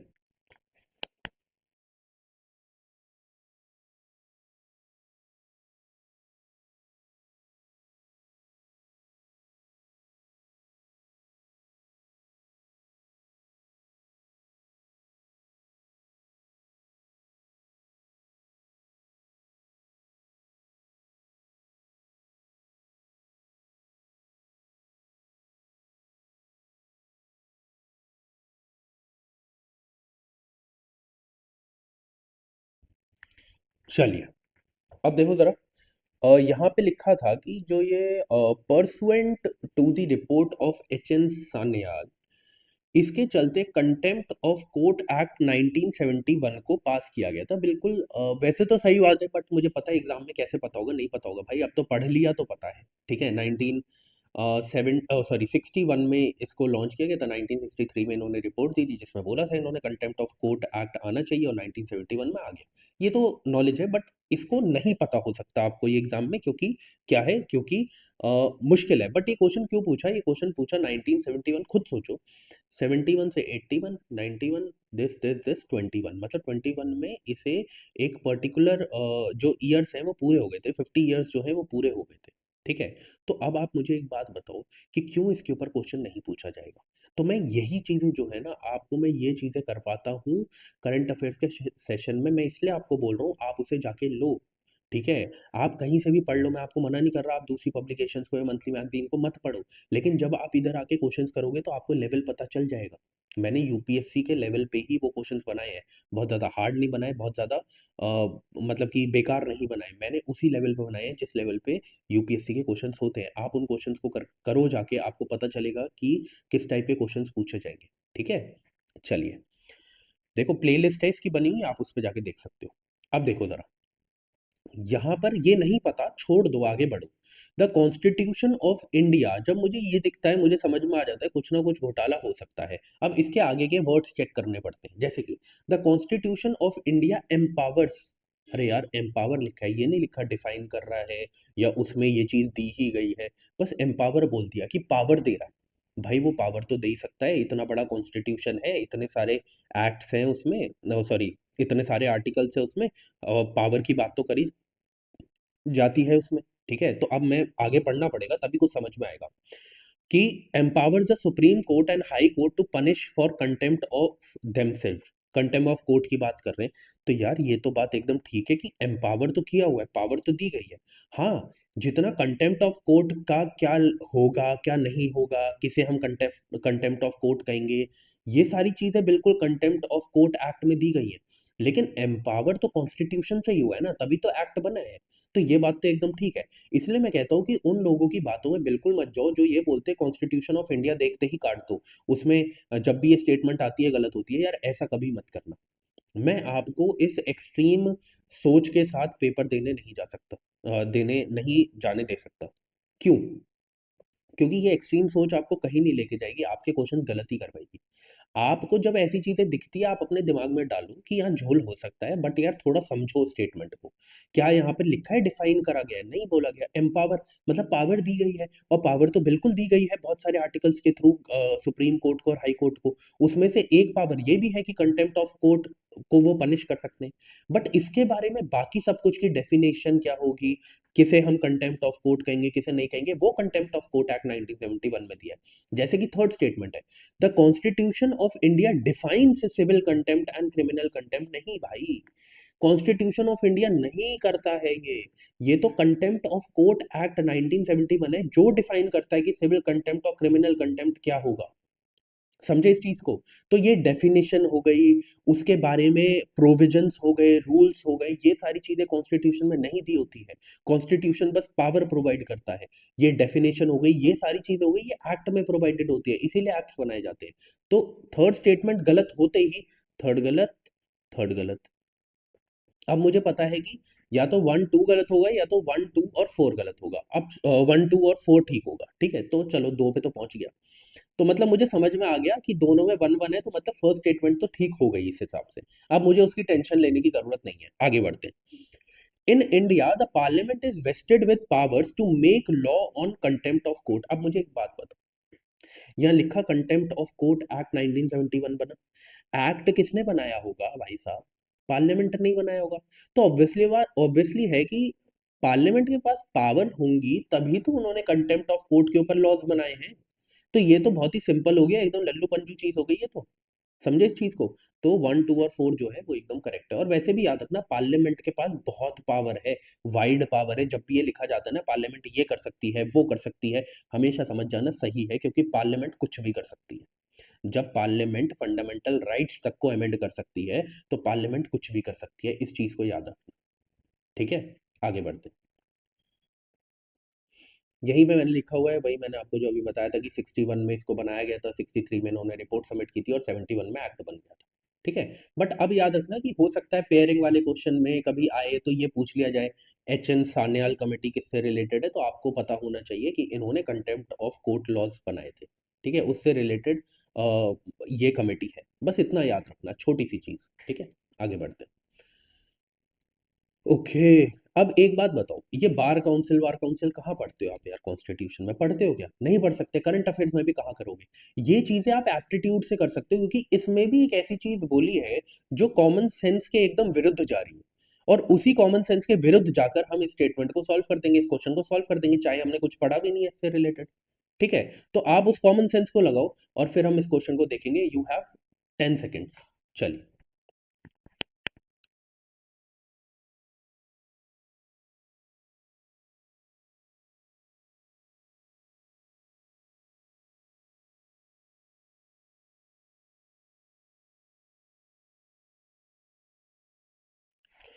चलिए। अब देखिए जरा, government law officers and legal firms are recognized as advocates, but corporate lawyers and patent attorneys are excluded from recognition advocates। यार ये क्या है? ऐसा हो सकता है क्या? मतलब कि जो गवर्नमेंट लॉ ऑफिसर्स है वही एडवोकेट्स बनेंगे क्या? क्या कॉर्पोरेट लॉयर्स को आप एडवोकेट्स नहीं बोलते? लॉयर का मतलब क्या है? जिसने अपनी डिग्री ले ली है। पर अगर वो बाउंड बार काउंसिल के साथ रजिस्टर्ड है, तो उसे एडवोकेट बोला जाता है। अगर वो प्रैक्टिस कर रहा है कोर्ट में जाके, तो उसको एडवोकेट बोला जाता है। तो ये कॉर्पोरेट लॉयर हो या पेटेंट लॉयर, पेटेंट अटॉर्नीज हो, अगर वो बार काउंसिल के साथ रजिस्टर्ड है, तो वो एडवोकेट्स हैं। इसमें ऐसा कुछ नहीं होता कि भाई साहब कि ये गवर्नमेंट लॉ ऑफिसर्स ही सिर्फ एडवोकेट्स बने जा सकते हैं। ठीक है? बट फिर मैं वही बात बोलता हूँ ना आपको, कि क्यों ऐसे एक्स्ट्रा समझाया गया? यहीं पे खत्म कर देते। Government law officers and legal firms are recognised as advocates. But उन्होंने एक्स्ट्रा समझाया नहीं। नहीं, एक और चीज सुनो भाई साहब मेरी। But corporate lawyers and patent attorneys are excluded from the recognition advocates. ऐसा क्यों होगा? और वैसे भी एक्स्ट्रा समझाया है, तो आप समझ जाओ कि गलत ही है। मैंने आपको कितनी स्टेटमेंट्स दिखा दी है, ऐसे सारी स्टेटमेंट्स दिखाई है जिसमें एक्स्ट्रा समझाया गया और उन्होंने गलत कर दिया है। और दूसरी तरीके से जाओगे कॉमन सेंस से, तब भी समझोगे कि भाई कॉर्पोरेट लॉयर्स और पेटेंट अटॉर्नीज को क्यों एडवोकेट नहीं बोला जाएगा? क्योंकि कंडीशन तो सिर्फ इतनी है ना कि बार काउंसिल में रजिस्टर होने चाहिए। तो ये तो वैसे भी गलत हो गया। फिर बोला गया bar councils have the power to lay down the rules relating to legal education and recognition of law colleges. यही तो काम है इनका, ठीक है, यही तो काम ये कर रहे हैं, ठीक है, कि लाइसेंस प्रोवाइड कर रहे हैं और ये सारे काम कर रहे हैं, ये इनका बिल्कुल काम होता है। और मैंने फिर एक बात बोली, क्या स्टेटमेंट सेकंड स्टेटमेंट सिंपल है या नहीं है?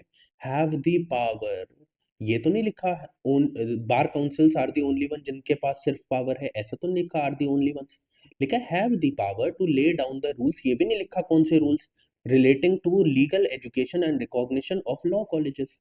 इतनी सिंपल, ये भी नहीं बोला कौन से लॉ कॉलेजेस, समझे? तो जब स्टेटमेंट सिंपल है तो आप प्लीज उसमें कंफ्यूज मत हो। जब आपको बहुत कुछ समझाया नहीं गया, बहुत कुछ डेटा नहीं दिया गया, आप उसे मान के चलो वो ठीक है, ठीक है, तो ये करेक्ट है। ओके, तो स्टेटमेंट टू इज करेक्ट। अब मैंने क्या बोला, ये क्वेश्चन देखकर आप कंफ्यूज हो जाओगे, बाउर काउंसिल तो पढ़ा नहीं जी, ये कहाँ से करे जी, ऐसा नहीं करना, ठीक है।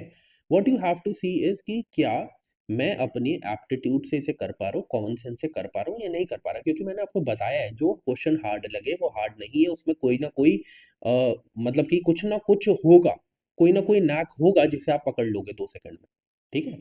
आगे बढ़ते हैं। यहाँ पे मैंने आपको बता दिया कि एडवोकेट्स एक्ट 1961 में डिफाइन किया गया है कि वो एडवोकेट उसे कहा जाएगा जो इंडिविजुअल एनरोल्ड है स्टेट बार काउंसिल में।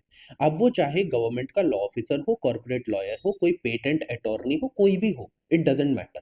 बस उसकी जो क्वालिफिकेशन चाहिए, मिनिमम क्वालिफिकेशन, वो उसके पास होनी चाहिए कि वो उसने लॉ डिग्री हो उसके पास एक रिकॉग्नाइज इंस्टीट्यूशन से, और उसने पास किया हो ऑल इंडिया बार एग्जामिनेशन। ऐसे जितने भी बेसिक रिक्वायरमेंट्स है वो अगर उसकी पूरी है तो वो बार काउंसिल में जाके अपने आप को एनरोल कर सकता है एज एन एडवोकेट, ठीक है। आगे बढ़ते हैं। 13th question. आई होप अब तक आपके काफ़ी क्वेश्चंस ठीक हुए होंगे, है ना, और आपको लेक्चर से काफ़ी हेल्प मिल रही होगी। मुझे कमेंट सेक्शन में ज़रूर बताया करो, ठीक है। जैसे एक कमेंट कर दो कि हाँ इतने ठीक हुए 15 में से, ठीक है, मैं वेट करता हूँ, देखता हूँ मैं कि किसके कितने ठीक हो रहे हैं। आपने बता दिया इतने ठीक हुए हैं, बाकी आप दूसरा कमेंट करके मुझे बता दो कि आपको क्लासेस कैसे लग रही है ना, हेल्पफुल है या नहीं है। ओके, अब देखो जरा, ये स्टेटमेंट भी अच्छा क्वेश्चन है, ये भी आप पढ़ो इसे, 15 सेकंड दे रहा हूँ आपको, फिर मैं आपको बताता हूँ क्या सही है और क्या गलत है। जो भी कॉन्सेप्ट वाले क्वेश्चन है करंट अफेयर से रिलेटेड नहीं है, वो मैं उसके लिए आपको बिल्कुल टाइम दूंगा, आप उसे सॉल्व करेंगे यहाँ पे और उसके बाद हम आगे बढ़ेंगे। 15 सेकंड दे रहा हूँ, फिर हम देखते हैं क्या सही है क्या गलत है, चलिए।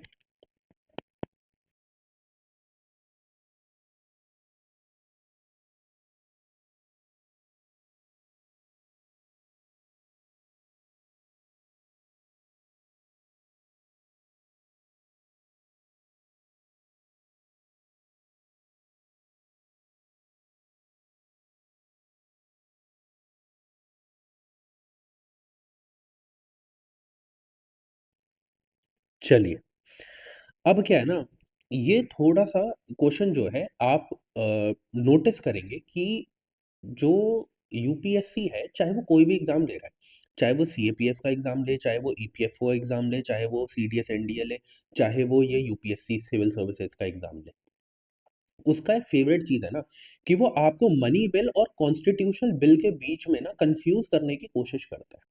जो कॉन्स्टिट्यूशनल अमेंडमेंट बिल है और मनी बिल है, उसके बीच में आपको कंफ्यूज करने की कोशिश करता है वो। तो मेरा आपके लिए एक रिकमेंडेशन रहेगा कि जब आप मनी बिल और कॉन्स्टिट्यूशनल बिल को पढ़ते हैं ना, कॉन्स्टिट्यूशन अमेंडमेंट बिल को, तो आप देखिए इन दोनों के बीच में क्या डिफरेंस है और इन दोनों के बीच में क्या सिमिलैरिटीज है, ठीक है। जैसे यहाँ पे क्या लिखा है, अ bill amending the constitution requires prior recommendation of president of India. नहीं यार, नहीं चाहिए होती, डज नॉट रिक्वायर।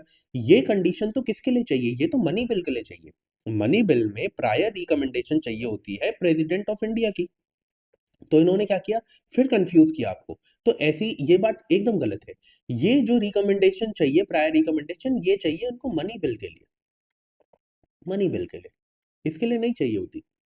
फिर सेकंड स्टेटमेंट दी गई है, when a constitution amendment bill is presented to president of India, it is obligatory for the president to of India to give his her assent. एकदम ठीक है, ये बात सच है मनी बिल के लिए भी, कि दोनों में, चाहे वो कॉन्स्टिट्यूशनल अमेंडमेंट बिल हो, चाहे वो मनी बिल हो, मनी बिल भी होगा, तो भी उसमें प्रेसिडेंट को अपनी रिकमेंडेशन, मतलब उसे गिव एसेंट तो देना ही पड़ेगा, ठीक है। उसको वो मतलब कि अपना एसेंट देना ही पड़ेगा, ठीक है, ये प्रेसिडेंट पर ऑब्लिगेटरी होता ही है। ठीक है, अब उसके बाद क्या है, ये करेक्ट है, तो इसको मैं अभी मिटा देता हूँ क्योंकि ये स्टेटमेंट ठीक है, फिर आप बाद में कंफ्यूज ना हो इसे पढ़ के। तो मैं इसलिए कह रहा हूँ बस मनी बिल और उसके बारे में आपको पढ़ लेना चाहिए। ठीक है, फिर a constitution amendment bill must be passed by both Lok Sabha and Rajya Sabha by special majority and there is no provision of joint sitting. Now the question is this कि क्या joint sitting का provision है? आपको याद रखना है कि चाहे वो मनी बिल हो चाहे वो कॉन्स्टिट्यूशन अमेंडमेंट बिल हो, दोनों में ही कोई प्रोविजन नहीं होता है जॉइंट सिटिंग का। दोनों में कोई प्रोविजन नहीं होता है जॉइंट सिटिंग का, तो ये एकदम करेक्ट है। अभी आपका काम क्या रहेगा, जब आप पॉलिटी को रिवाइज करेंगे, आप मनी बिल एंड जो ये कॉन्स्टिट्यूशनल अमेंडमेंट बिल है इसके बारे में आप पढ़ेंगे। ठीक है, कॉन्स्टिट्यूशनल अमेंडमेंट्स ये भी लिख रहा हूँ। ठीक है, इनके बारे में आपको डिफरेंस पता होना चाहिए इन दोनों में कि क्या चीज़ सिमिलर है क्या चीज़ डिफरेंट है। इसके ऊपर वो क्वेश्चन बनाते हैं और ऐसा बिल्कुल हो सकता है कि आगे आने वाले सालों में सिर्फ कॉन्स्टिट्यूशनल अमेंडमेंट बिल पे या मनी बिल पे ही पूरा का पूरा क्वेश्चन फ्रेम कर दिया जाए। तो प्लीज़ याद रखना, इसको प्लीज़ पढ़ना। 2-3 जो है इसमें करेक्ट है, बाकी मैंने आपके लिए मेंशन तो किया ही है आगे कि कॉन्स्टिट्यूशनल अमेंडमेंट बिल क्या होता है, वो हम थोड़ा सा पढ़ लेते हैं यहाँ पे। ठीक है, आर्टिकल 368 पार्ट 20 में इसे ऐड किया गया है। ठीक है, इसके थ्रू इस बिल के थ्रू कॉन्स्टिट्यूशनल अमेंडमेंट बिल के थ्रू आप अमेंड कर सकते हो, ऐड कर सकते हो, रिपील कर सकते हो किसी भी पार्ट को कॉन्स्टिट्यूशन के। But the thing is this कि जो बेसिक स्ट्रक्चर है वो मतलब कि ऑल्टर नहीं होना चाहिए। और ये कौन डिटरमाइन करेगा, ये हमारी जुडिशरी डिटरमाइन करेगी कि क्या बेसिक स्ट्रक्चर का हनन हुआ है या नहीं हुआ है।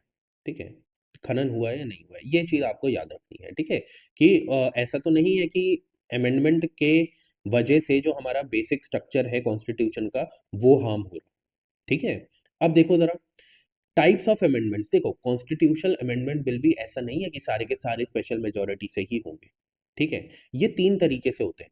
एक केस होता है सिंपल मेजोरिटी, एक होता है स्पेशल मेजोरिटी, एक होता है स्पेशल मेजोरिटी प्लस स्टेट का रैटिफिकेशन। ठीक है, स्टेट का रैटिफिकेशन जब भी कहीं पर भी ऐड किया गया है उसका मतलब है कि जब फेडरल स्ट्रक्चर को अमेंड किया जाएगा, मतलब कि ऐसी ऐसे प्रोविजन को अमेंड किया जाएगा जिसमें स्टेट भी भागीदार है, तो उसमें स्टेट का रैटिफिकेशन जरूरी होता है। ठीक है, तो पहले सिंपल मेजोरिटी से चलते हैं। सिंपल मेजोरिटी कहां पर यूज होगी, जो ऑर्डिनरी लॉज है, जो ऑर्डिनरी लॉज है जो आर्टिकल 368 के बाहर है। जैसे कि न्यू स्टेट्स अगर बनानी है आपको तो वो सिंपल मेजोरिटी से बनेगी, है वो constitutional amendment bill he, but वो सिंपल मेजोरिटी से पास किया जाएगा। ठीक है, स्पेशल मेजोरिटी कौन सी होगी, वो जिसमें फंडामेंटल राइट्स हो गए या डीपीएसपी हो गया, या आप देखोगे कि ऐसे प्रोविजंस को चेंज किया जा रहा है, ऐसे आर्टिकल्स को चेंज करा जा रहा है जो कॉन्स्टिट्यूशन में प्रोवाइडेड है and they are very important, वो ऑर्डिनरी लॉज नहीं है। ठीक है, तो ये जो है ये आर्टिकल 368 का पार्ट है। ठीक है, फिर आता है simple majority and state ratification. State ratification हमेशा वहीं पर आएगा सिंपल मेजोरिटी स्पेशल मेजोरिटी के साथ जहां पर फेडरल प्रोविजन में छेड़ाछाड़ी होगी। जैसे आपको पता है प्रेसिडेंट के इलेक्शन में जो है वो स्टेट जो हमारी लेजिस्लेटिव असेंबली है वो भी पार्ट लेती है। ठीक है, तो इस वजह से वो एक फेडरल प्रोविजन है, तो उनके इलेक्शंस में अगर कोई भी चेंजेस आ रहे हैं तो उसमें स्टेट का रैटिफिकेशन इज इम्पोर्टेंट। अगर सुप्रीम कोर्ट और हाई कोर्ट की पावर से रिलेटेड कुछ हो रहा है तो उसमें भी स्टेट का ratification is important. Seventh schedule में अगर कुछ हो रहा है तो उसमें भी स्टेट का रैटिफिकेशन इज इम्पोर्टेंट। ठीक है, सेवेंथ शेड्यूल का मतलब है फेडरल स्ट्रक्चर में कोई चेंज आ रहा है तो। ठीक है, प्रोसीजर क्या है कि जॉइंट सिटिंग नहीं होती है, जॉइंट सेटिंग बिल्कुल नहीं होती है। ठीक है, फिर वही की फेडरल स्ट्रक्चर को अगर इफेक्ट करेगा तो 50% स्टेट की रैटिफिकेशन जरूरी है, कितनी 50% याद रखना। फिर उसके बाद प्रेसिडेंट को अपना एसेंट देना ही देना है, ना वो रिटर्न कर सकता है ना ही वो विद होल्ड कर सकता है बिल को, उन्हें तो देना ही है अपना एसेंट। ठीक है, फिर लिमिटेशंस की अगर बात करी जाए कि parliament can not alter the basic structure of constitution, बहुत ही सिंपल चीज है। फिर इसके बाद क्या इंपॉर्टेंट था, हाँ याद रखना कि constitutional amendment bill non minister, इसका मतलब क्या है कि चाहे वो एक प्राइवेट मेंबर हो चाहे वो मिनिस्टर हो, प्राइवेट मेंबर हो या मिनिस्टर हो, दोनों कॉन्स्टिट्यूशनल अमेंडमेंट बिल को ला सकते हैं पार्लियामेंट में। ये बात आपको याद रखनी है। ठीक है, आगे बढ़ते हैं। 14th यहाँ पे दिया गया है कि क्लास ठीक है, ये भी अच्छा क्वेश्चन है, पॉलिटी का है, आप करो इसे सॉल्व। 10 सेकेंड्स है आपके पास, चलिए।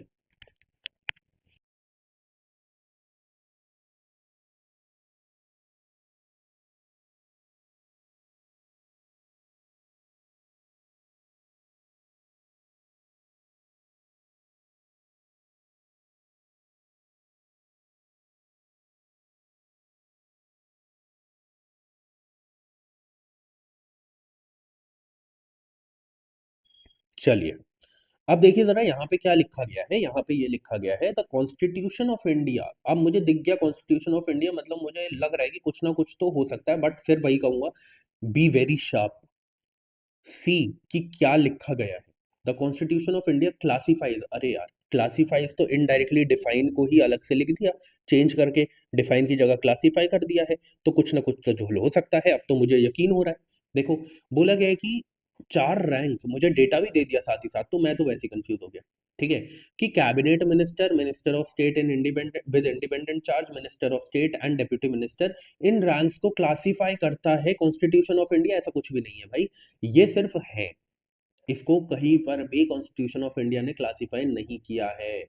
डज नॉट, डज नॉट, ठीक है? फिर बोला गया है the total number of ministers in union cabinet including the prime minister shall not exceed 15% of the total members present in the Lok Sabha, बिल्कुल सही है, ठीक है? ये किससे ऐड किया गया था? ये ऐड किया था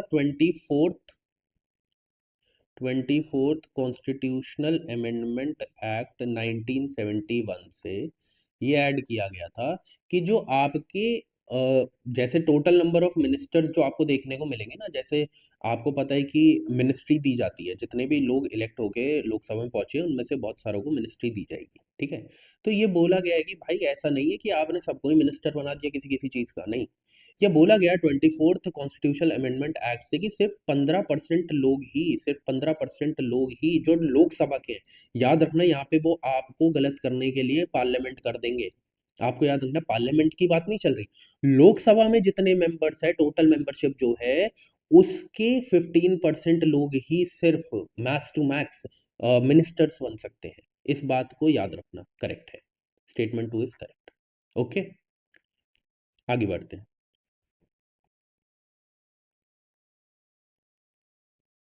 last question of today's class, इसके बाद आपको मुझे कमेंट करके बताना है कि 15 में से आपके कितने क्वेश्चंस ठीक हुए, ठीक है? और करंट अफेयर्स के लेक्चर्स भी आपको देखने हैं, ठीक है? उससे आपको पता चलेगा कि क्या इंपॉर्टेंट है क्या नहीं है और किस पे कितनी मेहनत करनी है। अब इस पे बात करी गई है एक्सक्लूसिव पावर्स की। अब इसके लिए भी यार देखो 10 सेकंड्स देना आपको इंपॉर्टेंट है, ठीक है? कि एक्सक्लूसिव पावर क्या है लोकसभा की।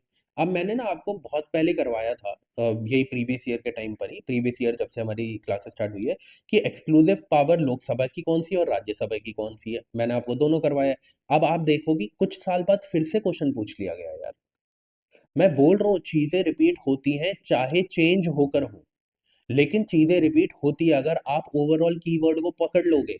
कि अगर आपने एक्सक्लूसिव पावर देखा तो अब आप सारी एक्सक्लूसिव पावर पढ़ोगे, लोकसभा की सारी पढ़ोगे, राज्यसभा की, तो आगे जाके उससे क्वेश्चन देखने को मिलेगा, ठीक है? और ये बात जो आपको फिर से क्वेश्चन देखने को मिल रहा है ना उसी चीज पर, ये प्रमाण है इस बात का, ठीक है? अब चलो, आपके पास क्या है, आपके पास है 10 सेकेंड्स, उसके बाद मैं बताता हूँ क्या सही है और क्या गलत है, चलिए।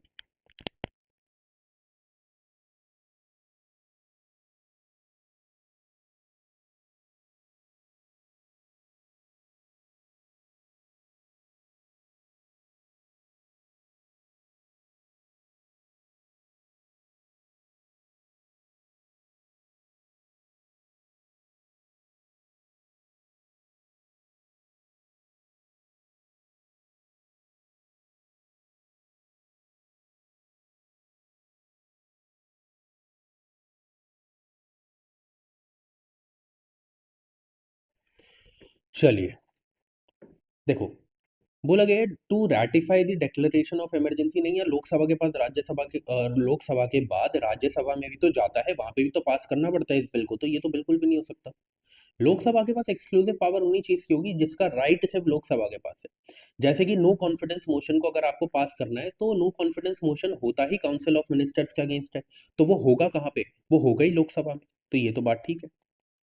एक्सक्लूसिव पावर है, राज्यसभा इसमें कुछ नहीं कर सकता। टू इम्पीच द प्रेसिडेंट, अरे यार इम्पीचमेंट के टाइम पर लोकसभा हो राज्यसभा हो दोनों पार्ट लेते हैं, तो ये लोकसभा की एक्सक्लूसिव पावर कैसे हो सकती है? बिल्कुल नहीं है, ठीक है? तो टू ओनली इज करेक्ट। मैंने आपके लिए आगे सारी एक्सक्लूसिव पावर्स यहाँ पे ऐड कर दी है, ठीक है? यहाँ पे लिखी गई है लोकसभा की एक्सक्लूसिव पावर्स, यहाँ पे लिखी गई है राज्यसभा की एक्सक्लूसिव पावर्स, बट फिर भी मेरे अंदर कीड़ा है, मैं आपको ज़रूर बताऊंगा।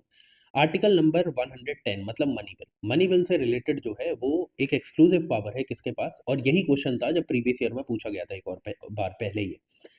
तो मनी बिल जो है उसके उसकी एक्सक्लूसिव पावर्स लोकसभा के पास है, क्योंकि इस मनी बिल को सिर्फ और सिर्फ लोकसभा इंट्रोड्यूस कर सकता है। ठीक है। अब ये लोकसभा से राज्यसभा के पास जाएगा, तो राज्यसभा के पास सिर्फ 14 डेज है अपनी रिकमेंडेशन देने के लिए। उसके बाद उसे पास करना ही पड़ेगा। अगर वो 14 डेज के अंडर इस मनी बिल को पास नहीं करता तो इसे पास मान लिया जाएगा, इसको पास मान लिया जाएगा। और जो भी रिकमेंडेशंस राज्यसभा ने लोकसभा को दी है कि आप इसमें इसमें ये चेंजेस करिए, ये चेंजेस करिए, वो रिकमेंडेशन माननी होगी तो लोकसभा मानेगा, नहीं माननी होगी तो नहीं मानेगा। सिंपल सी बात है। फाइनल अथॉरिटी ऑन मनी, देखो क्या है, वही Rajya Sabha can not amend and reject, ये जो मैंने आपको बता दिया 14 डेज होते हैं। आगे बढ़ते हैं। स्पीकर की अथॉरिटी, आपको पता है कि ये डिसाइड करना कि कौन सा बिल मनी बिल होगा या नहीं होगा, कौन सा बिल मनी बिल होगा या नहीं होगा, ये पावर किसके पास होती है? स्पीकर ऑफ द लोकसभा के पास। तो ये भी लोकसभा की एक एक्सक्लूसिव पावर हो गई, क्योंकि उसी के स्पीकर के पास ये पावर है। नो कॉन्फिडेंस मोशन अभी हमने देख लिया स्टेटमेंट नंबर 2 में, है ना। बजट वोटिंग, बजट वोटिंग की जैसे कि जो voting on demand of grants होती है ना, बजट को ही क्या बोला जाता है? Demand of grants. उसकी भी एक्सक्लूसिव पावर किसके पास है? लोकसभा के पास है, क्योंकि वही इस बजट को पास कर रहे हैं। ठीक है। फाइनेंस बिल की बात करें, फाइनेंस बिल जो कैटेगरी 1 वाला है, आपको पता है 2 कैटेगरी है, सिर्फ कैटेगरी 1 की बात चल रही है यहाँ पे। ठीक है। फाइनेंस बिल जो कैटेगरी 1 वाला है उसको भी सिर्फ और सिर्फ लोकसभा में इंट्रोड्यूस करा जा सकता है। ये भी क्वेश्चन प्रीवियस ईयर में आया हुआ है। ठीक है। उसके बाद राज्यसभा की एक्सक्लूसिव पावर क्या है कि अगर कोई भी स्टेट लिस्ट की लेजिस्लेशन को आपको अमेंड करना है, ठीक है, या उसमें कोई भी न्यू लॉज बनाने हैं, तो उस पर काम कौन कर सकता है? उस पर काम राज्यसभा कर सकता है। ऑल इंडिया सर्विसेज हो गई, उससे रिलेटेड आपको कोई भी मतलब कि नई ऑल इंडिया सर्विस बनानी है, तो उस पर कौन काम कर सकता है? सिर्फ और सिर्फ राज्यसभा। बट क्योंकि ये सब फेडरल स्ट्रक्चर की बात चल रही है, तो इसमें क्या है, 2/3 मेजोरिटी चाहिए। ऐसे ही स्टेट की 2/3 मेजोरिटी चाहिए, स्टेट की 2/3 मेजोरिटी चाहिए। ठीक है। तो जब भी फेडरल स्ट्रक्चर पे बात होगी तो वहां पर क्या आएगा? स्टेट हमेशा बीच में आएगा। ठीक है। रिमूवल ऑफ वाइस प्रेसिडेंट, जब वाइस प्रेसिडेंट को रिमूव करना होगा, क्योंकि आपको पता है वाइस प्रेसिडेंट कौन होता है। वाइस प्रेसिडेंट कौन होता है आप मुझे कमेंट सेक्शन में बताएंगे या फिर मैं ही बता देता हूँ। चलो, जो वाइस प्रेसिडेंट होते हैं आपको पता है कि वही होते हैं चेयरमैन ऑफ राज्यसभा। तो चेयरमैन ऑफ राज्यसभा है, तो ऑब्वियसली उनके रिमूवल से रिलेटेड भी काम कौन करेगा? राज्यसभा। इमरजेंसी प्रोविजंस की बात करें कि अगर लोकसभा जो है is dissolve during the national emergency, तो राज्यसभा के पास पावर आती है कि उसके पास सोल अथॉरिटी है कि वो इमरजेंसी प्रोविजंस को अप्रूव करेगा या नहीं करेगा। बट द थिंग इज, अगर लोकसभा डिसॉल्व है तो। ठीक है। तो आज की क्लास में बस इतना ही था। मुझे कमेंट सेक्शन में ज़रूर बताइए कि 15 में से आपके कितने करेक्ट हुए हैं। डेली करंट अफेयर्स का आपको पता है मैं रोज़ एक टॉपिक डिस्कस करता हूँ, उस टॉपिक से रिलेटेड जो वीडियो है मैं आपको भाई पढ़ लेके यूट्यूब चैनल पर भेज देता हूँ। आप उसे रोज रात को या शाम को बोल लो 7 बजे देख सकते हैं। प्लस करंट अफेयर्स के सेशंस मैंने अपलोड करे हैं, वो भी आप देख सकते हैं। एंशंट हिस्ट्री की जो न्यू एनसीईआरटी है उसे हमने कवर किया है, आप उसे भी जाके देख सकते हैं। 5 लेक्चर में मैंने पूरी एनसीईआरटी को कवर किया है। ठीक है। तो अब मिलते हैं अपनी अगली क्लास में, तब तक के लिए जय हिंद।